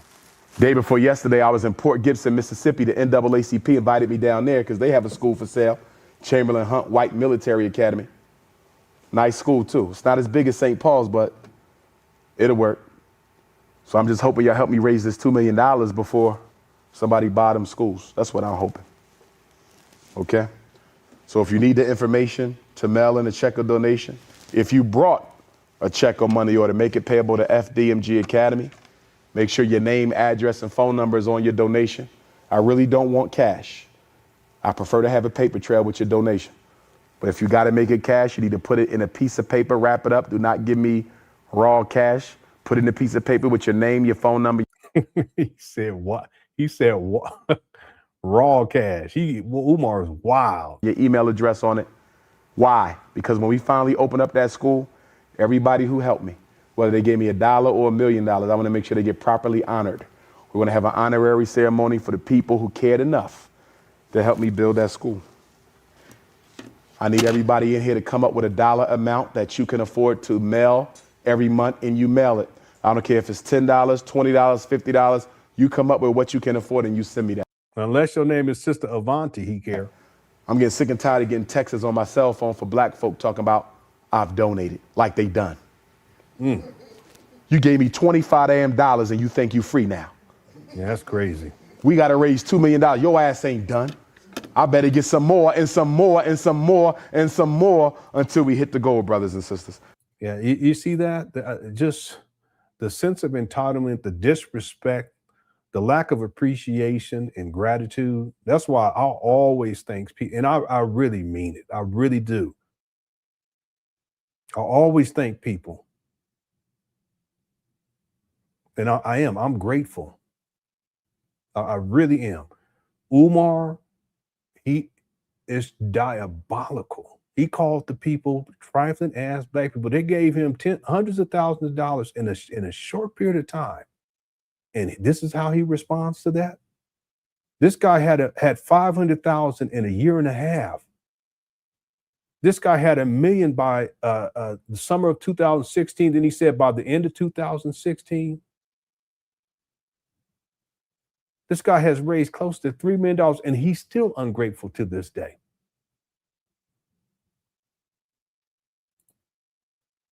That's the way we're going to have to do this. We also want to teach our children African spirituality. African spirituality. It's not a religious school. We're not into that. I don't want the kids coming back home to you because you're part of the problem. You got Willie Lynch all in your system. Listen to what he's saying here. Again, this goes back to James. Mia knew about Umar at 16, started working and sleeping with him at 23. She's now 25. White Jesus on the wall, teaching your kids to be multicultural, daughter looking like Beyonce, a head full of blonde ass weave. What the hell I want her coming back home to you for? She stayed with me and the boys stay with me. You see that? She stayed with me. Everything is possessive. And the boys, they're going to stay with him. But you see what happens here is Umar, he's done talking. But as he's drinking, he's contemplating, wait, I need to correct that. He's done this too before, where he's talking about the little boys and how he wants to, once he looks forward to when they can have sleepovers at FDMG, and he's going to lock the boys in. This is what he said. He's going to lock the boys in the school, turn the lights off, and play capture the flag. And then he pauses, and then he corrects himself. He says, but we got to make sure first there ain't no PDFs up in here. See, so when Umar's saying this right here, he's done with his statement. That's why he starts to take a drink. But while he's drinking, he realized, okay, I need to correct that. So watch this. Teach our children African spirituality. African spirituality. It's not a religious school. We're not into that. I don't want the kids coming back home to you because you part of the problem. You got Willie Lynch all in your system. White Jesus on the wall, teaching your kids to be multicultural, daughter looking like Beyonce, a head full of blonde ass weave. What the hell I want her coming back home to you for? She stay with me and the boys stay with me. See that? In the dorms. He tries to correct it in the dorms. No, that's not what you said. And remember, he said that he was going to cuddle with the boys too. He's going to give them dinner. They're going to dress in suits at the school. And he said that he's going to cuddle with the boys by the fireside. He talked about the little girls at the school. They're going to have rotten cookies. He talked about little boys in their dirty drawers. Hide your kids, hide your wife. So yeah, James, I'm not surprised by this at all. Not to mention the videos that I have, I'll never show, where Umar was doing these college tours for these little kids. I shouldn't say little kids, junior high school, high school. And there were two girls, there were three that he was doing this to, but there was two in particular that he was mainly focused on, but one he was really focusing on. And he was following them around like a pervert and have the phone on their backside and following them around. And making these comments that were really ridiculous, sexualized comments about these little girls. But he tries to blame it on somebody, like someone else is saying it. No, that was Umar saying. He just said that the little boy was, no, Umar said that. That's what he said. That's what he's thinking about. So, James, yeah. James also says that was carbon monoxide leak. That's why Lene and Mia was getting sick. It's possible. It's possible. It could have been carbon monoxide, but who knows? See, even Umar, when he had those potatoes sitting inside that closet, in the closet with him, in his mama closet, I don't know why he would have them in that closet in the first place. But see, if he let those sitting there long enough and then they start to rot, their mold grows on it and all this kind of stuff, and then it's not just that, it's the toxins that come out, because there's chemical reactions, it's chemistry. And then that becomes part of what they're breathing in. So who knows what else is going on? Carbon monoxide. Who knows what else is going on up in there? Rotten food. Ain't no telling. And I already showed you guys proof. Umar's a hoarder. He don't clean up and he's filthy. And that's why I'm going to tell y'all something. That's why he has these women come through. Because these women, they will get up in there and they will clean up. He's supposed to be the primary caretaker though, right? How? See, when he was living by himself, he was filthy. Why would y'all think that somehow he's going to be clean when he lived with his mama in Section 8 housing? No. See, Umar is very much dependent on his mama's living situation. He's very much dependent. If that was ever taken away, watch. You're going to see Umar out on the street. Watch. He'll be up there at these trap bandos more live streaming, and he'll be inside his rental cars live streaming. The rental cars, he used donation money to get these rental cars. I guarantee you. If he wasn't living, and if he was kicked out of that situation, Umar, you wouldn't see him live streaming inside of mama closet no more. You see him live streaming more up in front of these trap bandos mode, or inside these trap bandos mode, or inside of rental cars, just like he was doing when he got evicted back in 2019. He's dependent on his mama's situation. And that's one of the reasons why he don't want anybody else, his siblings dealing with the mama, relatives. She's his possession, and he locks everybody out because she's a resource. He's a narcissist with enmeshment issues with his mama. See, and the thing is that, yeah, Lene and Mia, but who knows what his mama has had to deal with living inside of this situation? Because she there all the time. James. Radar for Robin says, my baby at 12 is 12 Eastern Standard Time. I'm selling. Oh, your birthday. I'm sorry. I thought you was having a baby. Your birthday is at 12 Eastern Standard Time. I'm celebrating with you. Okay, yeah. So, yeah, it's already been. Well, no, you got 30 more minutes, right? Yeah, we're going to be done by then. So let's, hopefully, we might be done by there. Yeah, we got the 500 likes. Thank you guys so much. Everyone who hit that like button. The poll question, let me close it out so that I can get in the framework of winding this down. What is Umar Johnson's worst moment? 21% said the SETI rant, 53% said getting exposed by his daughter, 10% said the conscious stripper scandal, and 16% said almost losing the Bandos in 2025. Okay, thanks to everyone who voted on that poll. I'll go ahead and close that out. And then we got to 500 likes, which is our goal. In general, that's our goal. Okay. So let's sing happy birthday to Rated R for Robin. Happy birthday to you. Happy birthday to you. Happy birthday, Rated R for Robin. That's a hard one. Happy birthday to you. All right. Congratulations. Okay. Many more to come. Many more to come. All right. And thank you for shooting. James, thanks for shooting. Everyone else too, thank you so much. TJ also says he's childlike. Remember the WWE belt? Yeah. There's another thing too, GJ. There's videos of Umar. Well, the WWE belts, that's from last year in 2025 when he was sitting in his mama's closet going off on his baby mamas. That he was crashing out. He was going off on his daughter too. But he had the WWE. For what reason? Okay, that's just insecurity. He wants to also, it's like the little rag he carries around, and he stems on it because it gives him comfort. And well, the belt does the same thing. It also gives the impression to the audience that he's under control, he's the champion, nothing can stop him, blah, blah, blah. It's a bunch of foolishness. He's like a child in that way. But TJ, there's these videos too where Umar, he's live streaming. There's ones, he's in his mama's closet, and he reaches over and he'll grab like a little figurine. It's like little toys, like a little elephant, or he'll grab. There's different things that he's grabbed over there. He just reach over and he has these different, and he's just holding it like this, or he's doing like this, like a little child would do. Yeah, he's very much. I've said this a long time ago. He's in a state of arrested development. That's a problem in and of itself. Thank you, TJ. Candy says the Obamas are arguably the best orator. The Obamas are arguably the best orator of our time. Umar, yeah. Well, I have to say this. I can say that Umar has an extreme hatred for Barack Obama. I can say that. And this goes back a long time ago. But whenever he brings Obama up, even these days, he has all types of horrible things to say about Obama.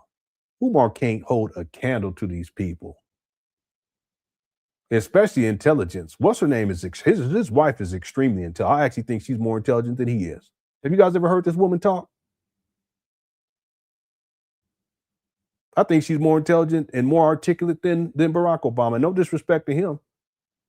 But Umar, he has a seething hatred. And the reason why is because Umar wants to be on that level. And yeah, black people were praising Obama's, first black president. Yeah, that's going to happen. And Umar, he's so jealous and envious, and he used to just go off and off and off on Barack Obama. He doesn't do it as much now, but he did it back then, mainly because Barack Obama was always in the spotlight, and Umar always wants the spotlight, just like Cheyenne Bryant always wants the spotlight. Thanks, Candy. James says Umar talked about the carbon monoxide leak on a podcast when me and Lene talked about it. Yeah, I think I remember that. I don't know, or maybe you told me about it. I don't remember if we covered it, but I think we did cover that. Yeah, I think we did. We had covered that, and then because we were someone that brought up how he's really what he's trying to say that now to try to cover up for what Lene was saying back then, and then what Mia stated. Because Umar, he'll do that. He watches. He'll watch. He's probably watching this podcast right now, but he watches what other people say about him, especially the women when they come out and expose him. And so what he does, he goes into this mode of damage control, and he'll get on a platform because he did this with his baby mamas too, because he was saying all this stuff and about them, and then we were G-checking him on it, and then he'll go on to another podcast and try to clear things up so they didn't seem as bad. He does that all the time. See, so yeah, I remember that. Yeah, I remember that. Thanks, James. What's up, SH Play says, Umar Johnson's love for Dr. Malachi York is all we need to know. Yeah, he's defended Malachi York. He's defended Malachi York, P. Diddy. He defended Bill Cosby, any abuser, R. Kelly, any abuser, he defends him. Right? And R. Kelly, it's just, boy, I tell you, Umar ain't got no business being around no kids. None. Thanks, SH Play.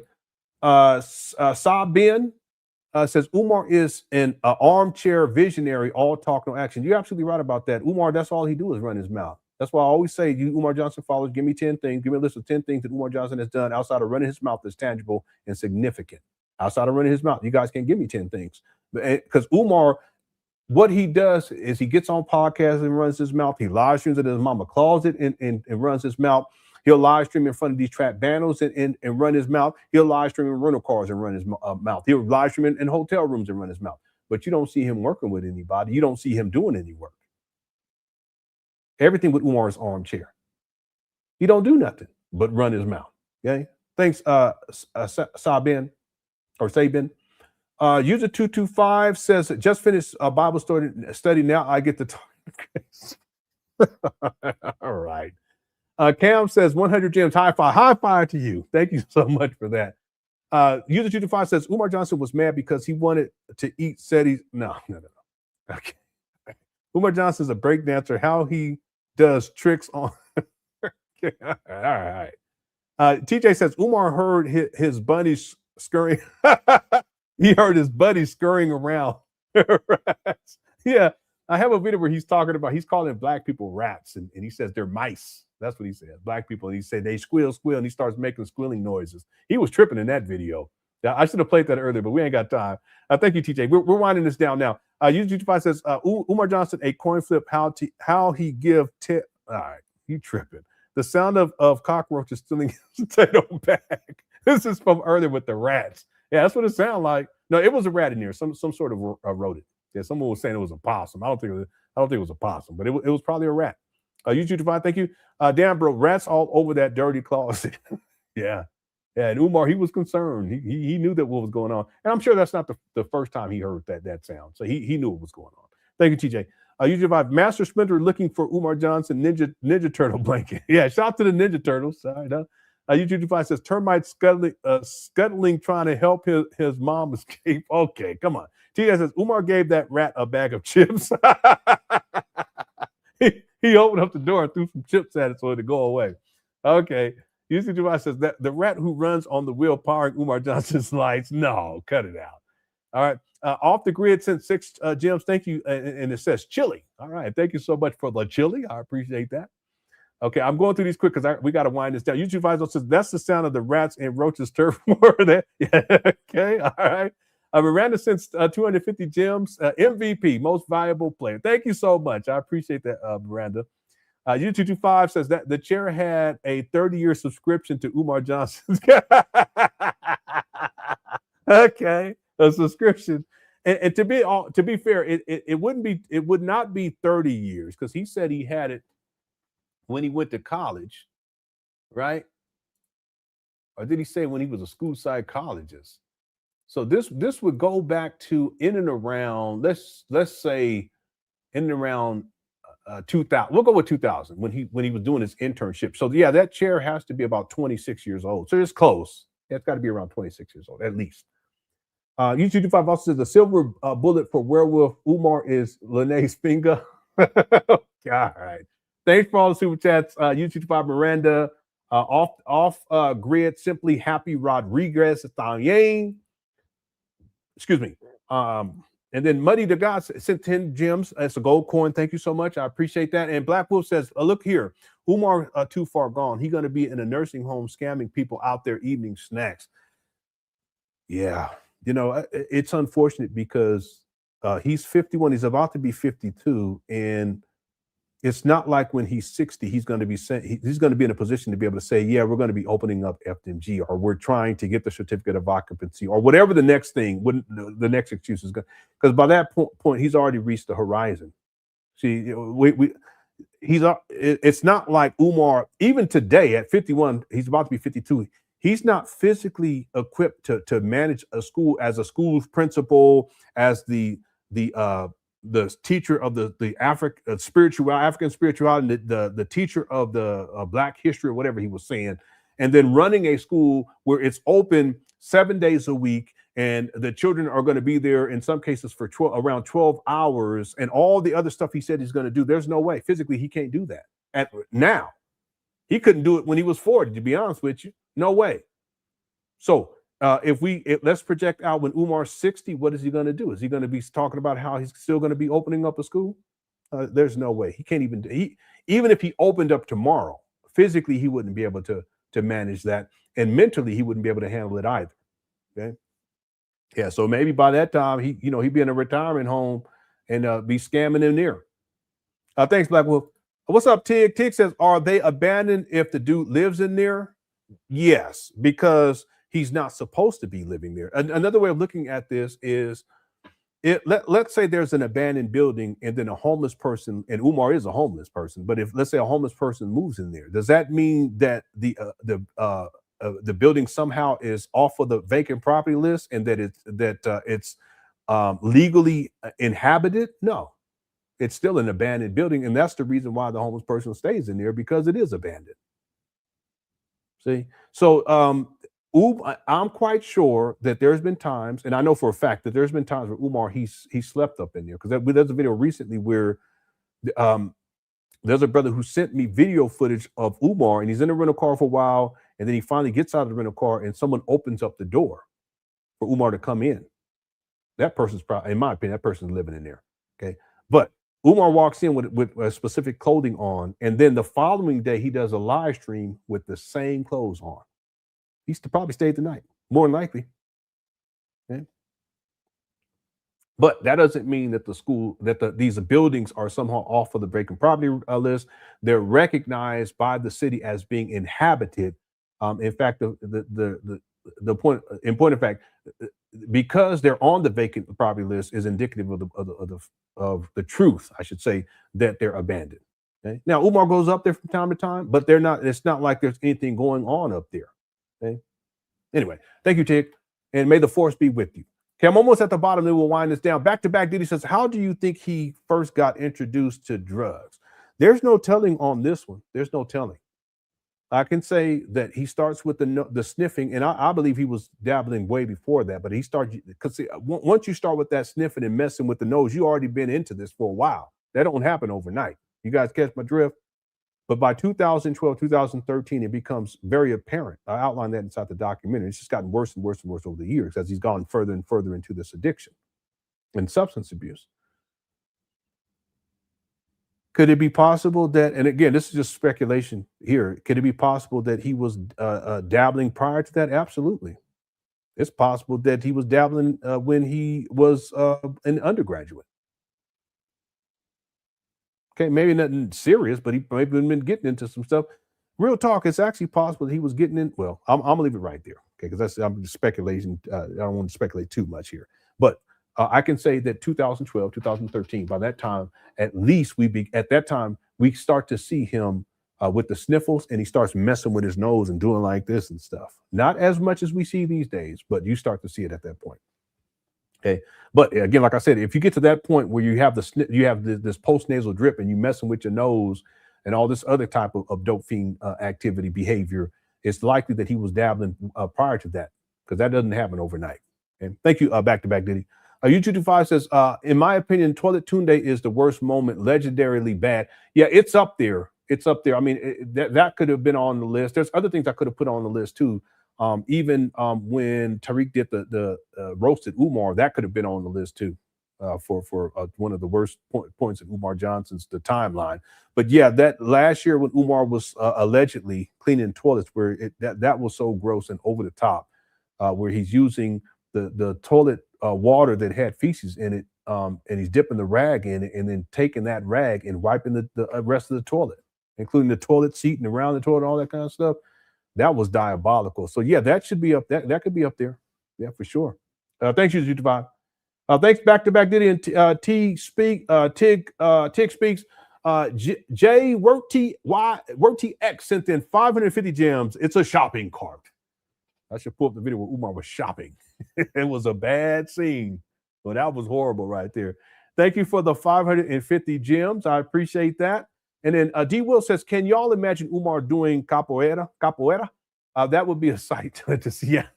Yeah, he'd just be in his chair. And Mama Claus.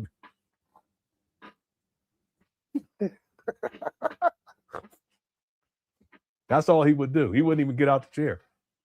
That's wild. I mean, Umar, he's thrown a lot of stuff out there. There was a time, and I have the receipt where he was talking about, he was asking for resumes, all brothers, from brothers for a FDMG after school program or something like that. Aftercare, I think that's what he called it. So there's all types of stuff that he was proposing back then, including doing martial arts. Umar, he ain't doing no martial arts. He's sitting in the chair, eating, snacking. Thanks, D. Will. TJ says Umar is teaching a course on dietary nutrition. Yeah, it's incredible. Okay. He would throw anything out there, and it'd be different if he took care of himself, but he doesn't take care of himself. He didn't then, he still doesn't. Okay. Umar, he eats like junk food. That's what he eats. He's a junk food eater. There's a term, I can't remember what the term is. And if people want to eat like that, you can. But it reminds me of Polite, because Polite used to talk about healthy food and all this stuff. And I think at a point he was saying that he was vegetarian or vegan or whatever it was. But none of that was true. And I could tell because of his skin, it was always really greasy. You know, I'm talking about Polite. You could just tell. And then you can also just tell physically, right, that the stuff was going on with him, even way back then. Okay, but that's because he wasn't eating healthy. He was involved with other stuff too, I can tell. But the thing is that the brother that came out and exposed him, and rest in peace to him, Crypto Roots, he talked about how it wasn't just Polite, it was Polite in his women, his harem, that they would just eat any old thing. You know, junk food, whatever, they would eat like that. But they would pretend online like, you know, they were health conscious. Now I'm a vegan, but I don't, it's no big deal. It's a lifestyle. I've been living like this for such a long time. I don't even consider it to be anything special. So I don't even really talk about it. But there's a difference between living that lifestyle and doing it for, I don't know. It's got to be a couple of decades now at this point. It's got to be a couple of decades. It's a difference between living that, living that lifestyle, and that's just part of your lifestyle, versus getting online pretending that that's the lifestyle that you're living. Well, Polite, he would eat anything. His wives, they would eat anything, but they would talk about health and health this, health that. Well, Umar's the same way. He's talking about dietary nutrition and all this stuff. Well, what about you, Umar? I can pull up a video where you're eating ice cream sandwiches, where you're eating what you call it with the sprinkles or whatever it was, and a whole host of other things. Okay, thank you, TJ. And again, if people want to eat like that, that's fine, but don't get online and pretend that somehow you're health conscious. And telling Black people, yeah, we're going to teach your children dietary nutrition, and we're going to have 90% vegan raw and all this other stuff. But Umar don't eat like that. He eat anything.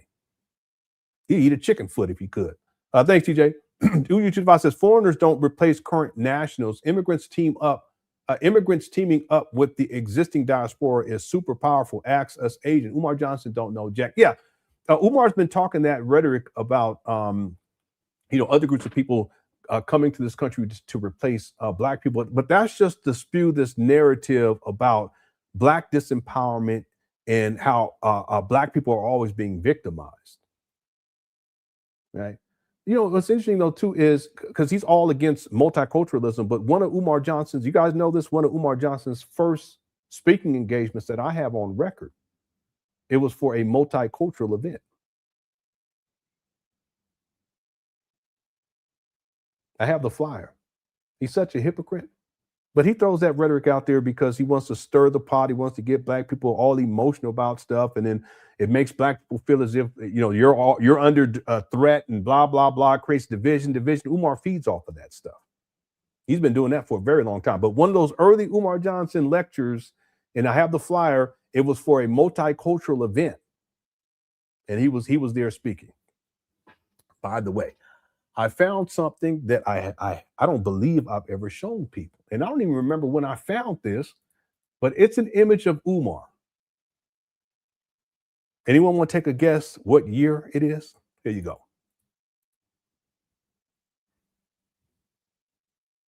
Anyone want to take a guess? I'll wait.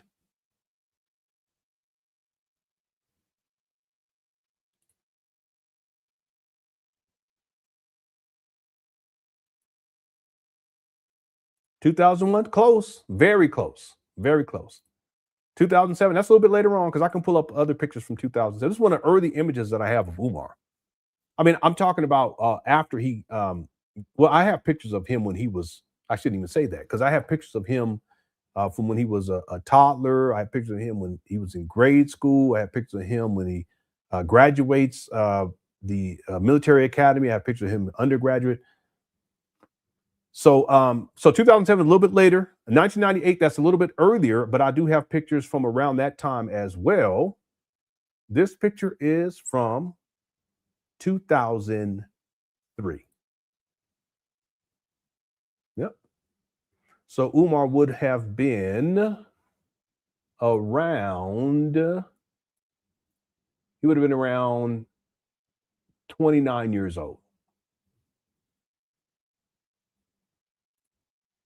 Look how thin he is.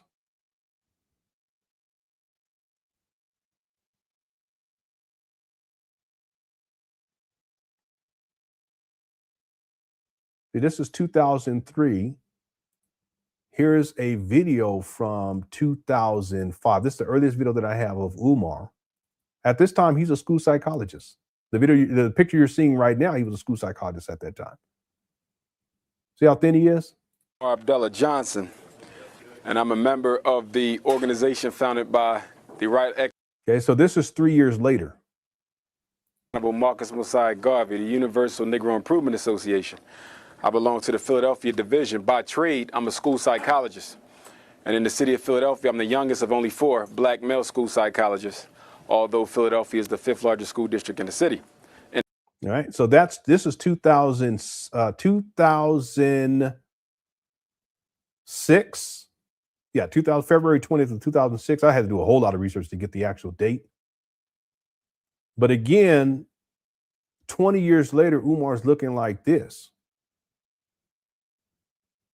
Okay, again, with the theme for today, he's fallen off. And I've given reasons as to why that is the case. Yeah, elevate. I got your email. Yeah, I did get the AI that you sent.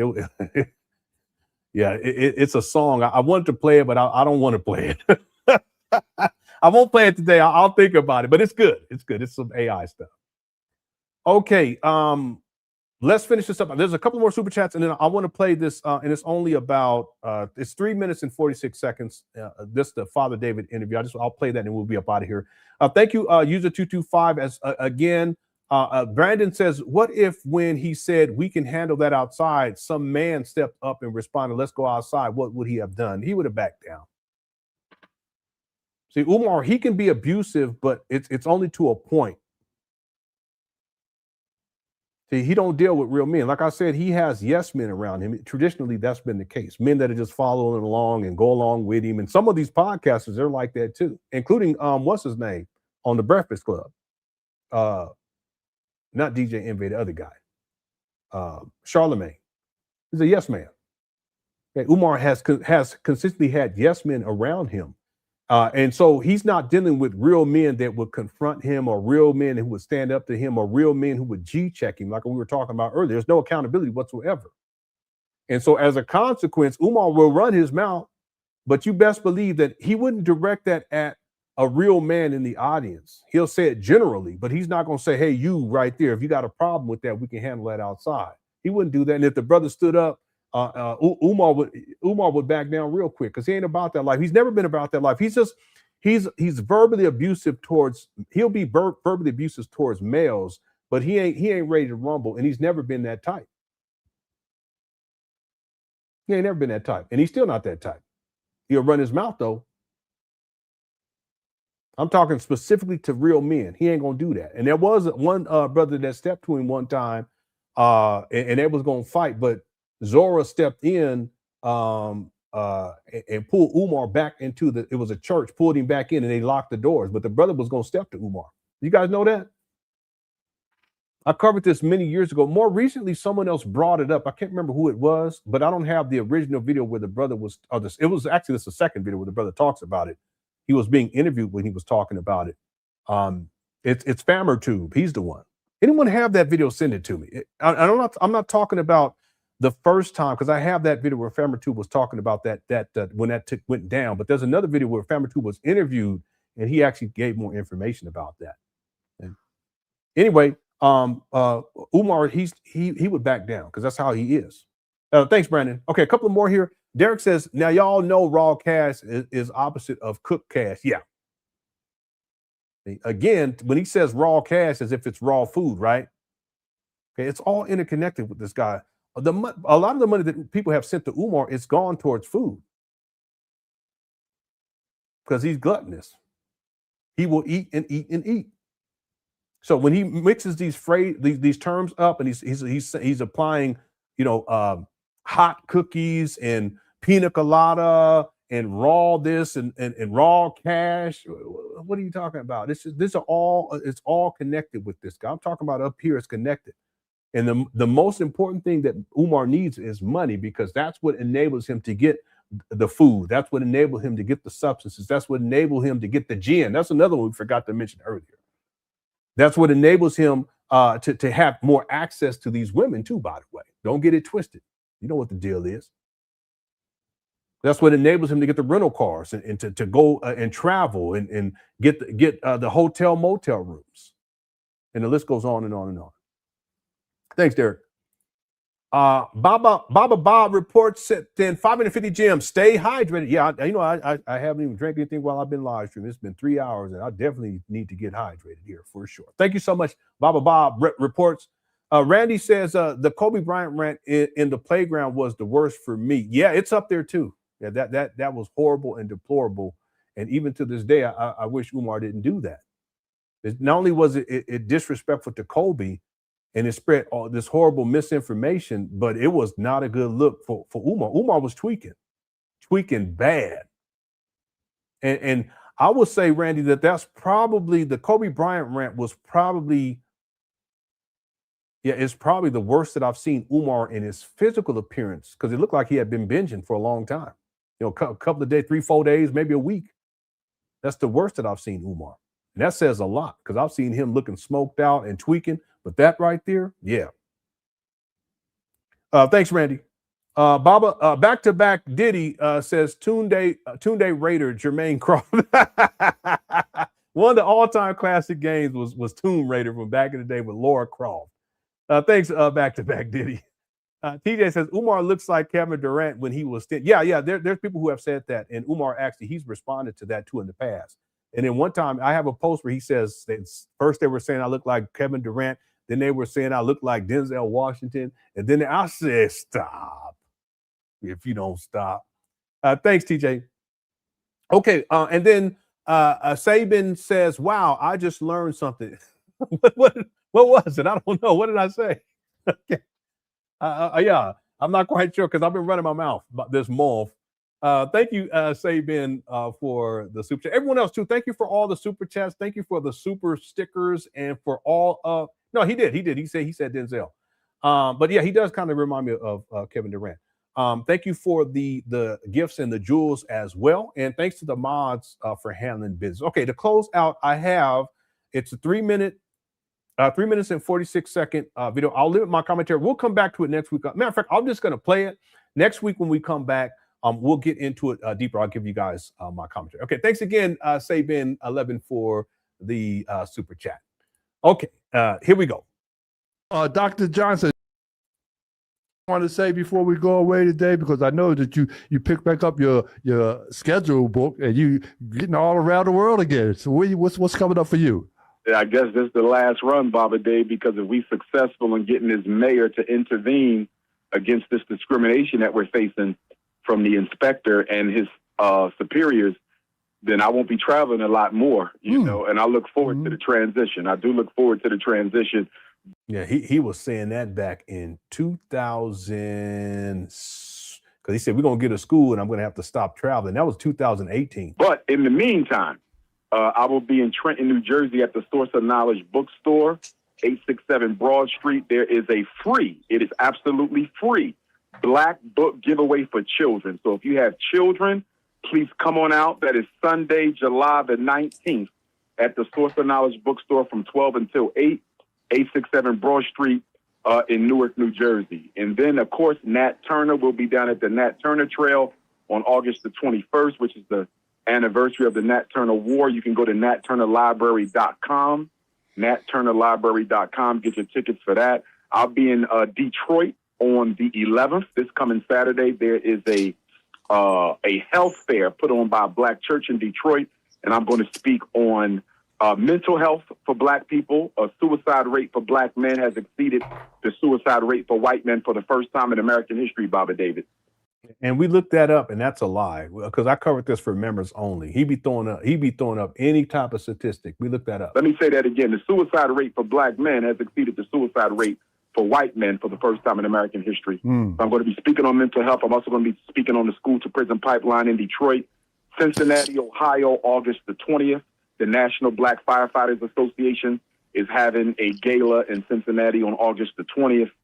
And we got a few other stops along the way as well. But anybody who needs that information, they can just text me on my phone, 215-989-9858. Again, that is 215-989-9858. So have you talked to the mayor? You say you I emailed the mayor on Wednesday, Baba. So this coming Wednesday will be 1 week. I'm going to give him 2 weeks. Because as you know, we had that murder by the police, shot that brother in the back in Wilmington a couple days ago. Yeah, and he ain't done nothing out there. By the way, it's been past 2 weeks, so Umar ain't updated on this foolishness. Wow. You know, Benjamin Crump is down there now, so it's a real big thing. So I do want to be respectful because I'm sure that's a real big issue right now. Yeah. So I'm probably going to give him 2 weeks. But if I don't hear from the mayor by the following Wednesday or a representative of his, then we're probably going to look at doing a boycott. So I want all my Dr. Umar supporters around the world to know that I might need you to show up and show out in Wilmington, Delaware to protest the discriminatory treatment that we're receiving by the building inspector in the city of Wilmington. And we'll I want to comment so bad, but I'll wait till next also be getting an attorney as well because we may have to fight this in court. But they don't want us to open. They never thought we would finish. Now that we're finished, they're trying to pull out every stop they can to prevent us from getting an inspection. What excuses is the inspector giving you for now? They won't give me an answer. I asked them, why do y'all want us to get the HVAC re-inspected? And why do y'all want us to get the plumbing brand new HVAC? We are. Yeah, notice how the stories evolved. Now he's saying re-inspected, and it's the HVAC and the plumbing now. I told people about this with Umar when he initially tells these lies. You know, it's delusional. He don't even believe it in himself, and there's not much specificity. But the more and more he tells it, he adds and adds and adds. There's more specificity, and he gets more comfortable with the lie to the point where mentally he starts to actually believe it. And that's when he actually tells these lies. And there's confidence behind him at that point. But initially, that's not the case. But you can hear the specificity in Umar now. Already passed the inspection, Robert David, a couple years ago. And we've had no problems. So why do we have to get it inspected again? It's because he don't want us to pass. And so what he's going to do Why would they not want Umar to pass? He's going to tell the plumbing inspector and the HVAC inspector to find a reason to fail us. That's what this is about. I want again, no accountability. And Father David should be ashamed of himself, because I talked about this at the beginning of this live stream. This is one of the reasons Umar's been able to get away with this foolishness for such a long time. Father David's supposed to be an elder, but he doesn't hold Umar accountable. There's no checks and balances. There's no G checking Umar. These are yes men. And Father David is too old. He's supposed to be an elder, but he placates to Umar in this way, like a lot of these podcasters do. This is one of the reasons why Umar's been able to continue to do what he's been doing. Yeah, Father David, if you happen to see this, you should be ashamed of yourself, because you're more than enough up there in age to have some damn sense. See, real quick, sometimes people, they wonder why things are the way that they are in particular Black communities. And one of the issues is that there's a vacuum. There's not much Black male leadership, including coming from the elders. Because you placate to people like, I'm gonna have to say it, you ain't shit because you placate to someone like Umar, who's ravaging the Black community. He's lying about a school scam. He done raised millions of dollars and ain't got nothing to show for it. He don't take care of his kids. He stayed with his mama in Section 8 housing at the age of 51. He don't even pay child support on time. He's a pathological liar. He's running through these Black women, and yet you're supposed to be the elder, Father David. to G-check Umar and put him in check. But no, you're a yes man. See, this is part of the problem. See, we can say that it's white people or there's white supremacy. No. Racism is a problem, but the preeminent problem in the black community, in certain black communities, is the vacuum, the lack of black male leadership, especially when it comes to eldership. Them to get re-inspected so we can find a reason to fail them this time. This is all black people. 3 black people are blocking us right now. No white person is involved. Patrick, do you? So, and I'll break this down next week. Umar, what he's attempting to say is that he's already passed these inspections in the past, but they want to do re-inspections. And for some reason, this time around, they're going to try to find a reason not to pass them, even though he's already passed in the past. Does that make sense? We got about 10 seconds. You know the mayor? Patrick? I don't know. If you mute on, I can't hear you. Patrick is busy. Leave him alone. Anyhow, I was wondering because Patrick knows a lot of people in high places in Wilmington, Delaware.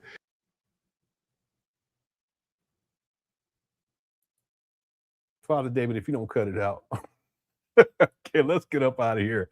Randy says, even when Umar was skinny, he had a belly. Yeah, but Umar, where he's at in terms of his weight, that's not what it should be. In other words, for his physique, that's not how he's supposed. That's just Umar. The money start to come. He's lazy anyway, and he just ate, and then he continues to eat and eat. His weight fluctuates too, yeah, he shouldn't be obese. Okay, yeah, have some more weight on 20 years later, yes, or 23 years later, yeah, but he shouldn't be. It just doesn't equate. Okay, thank you, Randy. U225 says, is Patrick some guy Father David keeps in his basement? No. I actually like Patrick. You know, I like. He was lying though. He lied one time because he said he was listening to Umar, but he was asleep. He wasn't listening. He was asleep. Okay, thanks you to 5. We still got 900 people in the building. Make sure you hit that like button. We got to the goal of 500. We're at 544. Let's see if we get to 550. TJ says Patrick over there ordering Uber Eats. I told you he was busy. Patrick got to get that food. Okay, thanks, TJ. The moi next door. The moi next door. Okay, the moi. 2 gems, 100. Thank you so much. I appreciate that. Tig also says Umar could remix the Jodeci song "Forever My Lady" to "Forever a Victim." Always lying, lies compound. He doesn't realize he can only escalate so far. Yeah, that's the thing. And I've talked about this, and I'll be brief. I talked about this about one of the things I found fascinating about the Black conscious space, especially when it goes virtual, specifically over the internet. Okay, that so much of the rhetoric, it was not about empowering Black people, because if you say the Black power, you would think that it would be empowering the Black people, right? It was disempowering because so much of the rhetoric was about Black victimhood.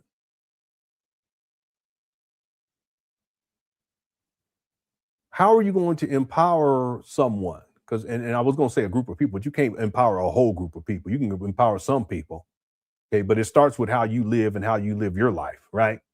But how are you going to empower someone when you're projecting this perpetual victimhood mentality? It just doesn't work that way. So that's one of the biggest gripes I've had over the years with the Black conscious space is that, and not all the way across the board, but in some of the individuals in the Black conscious space, people who are in the virtual space, some of them in the virtual space, is that a lot of the rhetoric it's about victim. Everything is Black people are always the victim, and then there's no sense of accountability. So it's more about what other people are doing to Black people as opposed to what Black people are doing to each other that's harmful. And in point of fact, there is more of that taking place than white people doing stuff to Black people. But instead of addressing both sides of this coin, if you will, it's always about Black people being victimized. And Umar, he fits right into that. A lot of his rhetoric, it's negative, it's disempowering towards Black people. And then on top of that, he disparages Black people. Most of the time he's talking about Black people, he's talking negative about Black people. Okay? Thanks, Tig Speaks. Shout out to Jodeci. U225 says Patrick is a bear looking for honey from. No, cut it out. We're not going to be clowning Patrick. Patrick is the homie. I am Michelle since 10 gems. It's a gold coin. Thank you so much. I appreciate that. I'm almost done here. Enterprise says, Glazer David knows damn well he lying. Hashtag check info. Yeah, I agree. He knows, and he's known for a long time. He's even alluded to it in certain podcasts, but he still placates to Umar because he thinks he's going to get a lot of views. And I looked at the numbers. They're not getting hundreds. They're not even getting hundreds of views on these Umar Johnson videos over there. It's a social media desert, but they keep running with it for whatever reason. Okay. Thanks, Enterprise. Black Mara says Umar is just buying time to keep this con going, and he is always taking advantage of Baba David because he's so old. Yeah, I think that's part of it too. But I also, Black Mara, I have to say that Father David, he also uses Umar. He does, because it's more like clout chasing. And Father David ain't the only one. There's plenty of people that do that. They have Umar on, and they have him on because they know they're going to get more views than they normally get, and they ain't getting many views anyway. Like one of the interviews that he's done recently, he was on the young man's podcast before, and at that time, the young man had like 300 subscribers. He's built up like he's probably got about 3,000 now, but it's off the strength of having Umar on. But the thing is that he's not going to be able to do that indefinitely because he has to pay Umar to come on. He's not making any money. He's paying out more to Umar than what he's getting back from YouTube. So it's not even smart as a business strategy. Now, someone like the Art of Dialogue, when they pay Umar, he gets so many views. He can get 400,000 views, 300,000 views. He's going to recoup the money that he gave, and he have some more. There's a profit there too. But this other young brother, he don't know. He don't understand business, but he'll still have Umar on because at least he gets more views. If he does a video by himself, he'll get about 40 views. See? So same thing with Father David, except that Father David doesn't recognize that he's not going to build a platform by having Umar on. He only has Umar on, he has Umar on once a month. But Father David, he's old. See? And people ain't going to tune into that. He ain't real talk. He ain't talking about nothing. And when Umar comes on there, Umar ain't talking about nothing. But the point I want to make is, yeah, Umar uses these podcasters because he's able to push his agenda. He's able to continue to promote the lie of FDMG. He doesn't do it as much, but back in the day, that was one of the main ways that he got money out of people. Okay, it was lectures too, but he would get on podcasts to promote, especially the Breakfast Club, the Hour Dialogue, so forth and so on. But these days, he doesn't mention FDMG as much because it's all turned into a shit show. But I have to be honest, Father David uses Umar too. He has Umar on because he knows he's going to get a little bit more views. But at the end of the day, it's not a sound business strategy. Okay. All right. Thanks, Black Mario. Okay, I think I'm all caught up with all the super chats, the super stickers, and the gifts and the gems. Thank you guys so much. Shout out to the mods too for handling business today. I appreciate it. I don't plan on live streaming tomorrow, a Saturday or Sunday. But we will be back on Monday. We'll replay what we just watched. I'm going to give you my commentary in full. And then there's probably about 3 other videos that we need to get caught up on. And at that point, we should be able to get a reset. And I want to thank everyone so much for all of your support here on my YouTube page. I've been working really hard, and I have a plan to at least attempt to start a short period of time to go full-time here on YouTube. And I'll be expanding my content and addressing other topics. I got some other stuff in the works too. I kind of talked about that yesterday, and it just based on how things go over the next 6 weeks, I'll be able to determine that. And if things go the way that I've planned, then we'll have more time, and we'll be up here on YouTube hanging out together more. Okay, thank you guys so much, and thank you for all the support, because I wouldn't even have been able to get to this point in my life had it not been for y'all support, everybody inside the Cookie Crush chat, especially you OGs up in it. But thank you guys so much for hanging in there with me as I've progressed in life. Okay, all right. And then also Miss Honey says Baba David is old, but he also don't do his research. Yeah, you right about that. It's like you think Umar got the answers, the blind leading the blind. Yeah, that's perfectly stated. Yeah, you're basically saying what I should have said, but you're saying it succinctly, and that's absolutely true. He don't do no research, and he thinks that Umar got the answers, and he's blind, Umar's blind. Okay, so the blind lead the blind. Okay. Also, Phony Macaroni sent in 10 gems. It's another gold coin. All right. Thank you guys so much.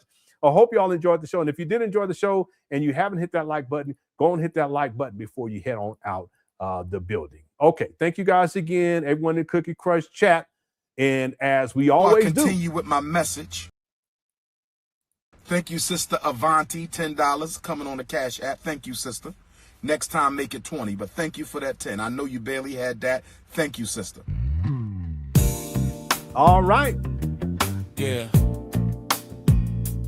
Blackboro, next time, make it 20. Scammer Visions is the album. I did the I appreciate that $10 donation. Peace, Spy Taylor.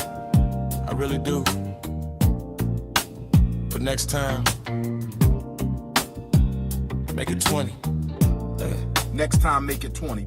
She came up smiling after the program was through. Said, brother, here's $10, I'm supporting you. I looked at the queen and I nodded my head. Said, thank you, sister, then this is what I said. Next time, make it 20. Times are hard, I understand. Everybody doing the best they can, but dreams this big take more than hope. We're trying to build, not barely cope. Everybody saying, we not fisking flat tires. We not selling water ices. We building institutions, family. We not fisking flat tires. We not selling water ices. We building institutions, family. Next time, make it 20. If the blessings come your way, I appreciate the 10. But here's what I gotta say. Next time, make it 20. Let the whole congregation see. We not fisking flat tires. We building institutions, family. Hey. Oh, oh, oh. Thanks, Randy. Party hat. Hey. People asking questions every single day. How you gonna build it? How you gonna pay? Yeah, I'm hungry I say too, one Derek. donation, one dream at a time. Thanks, Crystal, for tuning on in. Joshua, Everybody Francisco, pitching thank you so in much. to help us climb. Brenda, what's up, East B? This ain't about quick fixes. This ain't about little gimmicks. Trying to leave something standing tall for the next generation and all. We not discing flat tires. We not selling water ices. Thank you, Phony We Macaroni. building institutions, family. Oh, we not disking flat tires. We not selling water ices. We building institutions, family. Next great. time, make it 20. If the blessings come your way, Hey, you better cut it out, appreciate because the 10. But here's what I You don't gotta stop. say. Next time, make it 20. Let the whole congregation see. We not fisking flat Here she tires. We building institutions, Francis. family. Doing too much. Institution builders. Yeah. Institution builders. Yeah. What we doing? Building institutions, family. What we not doing?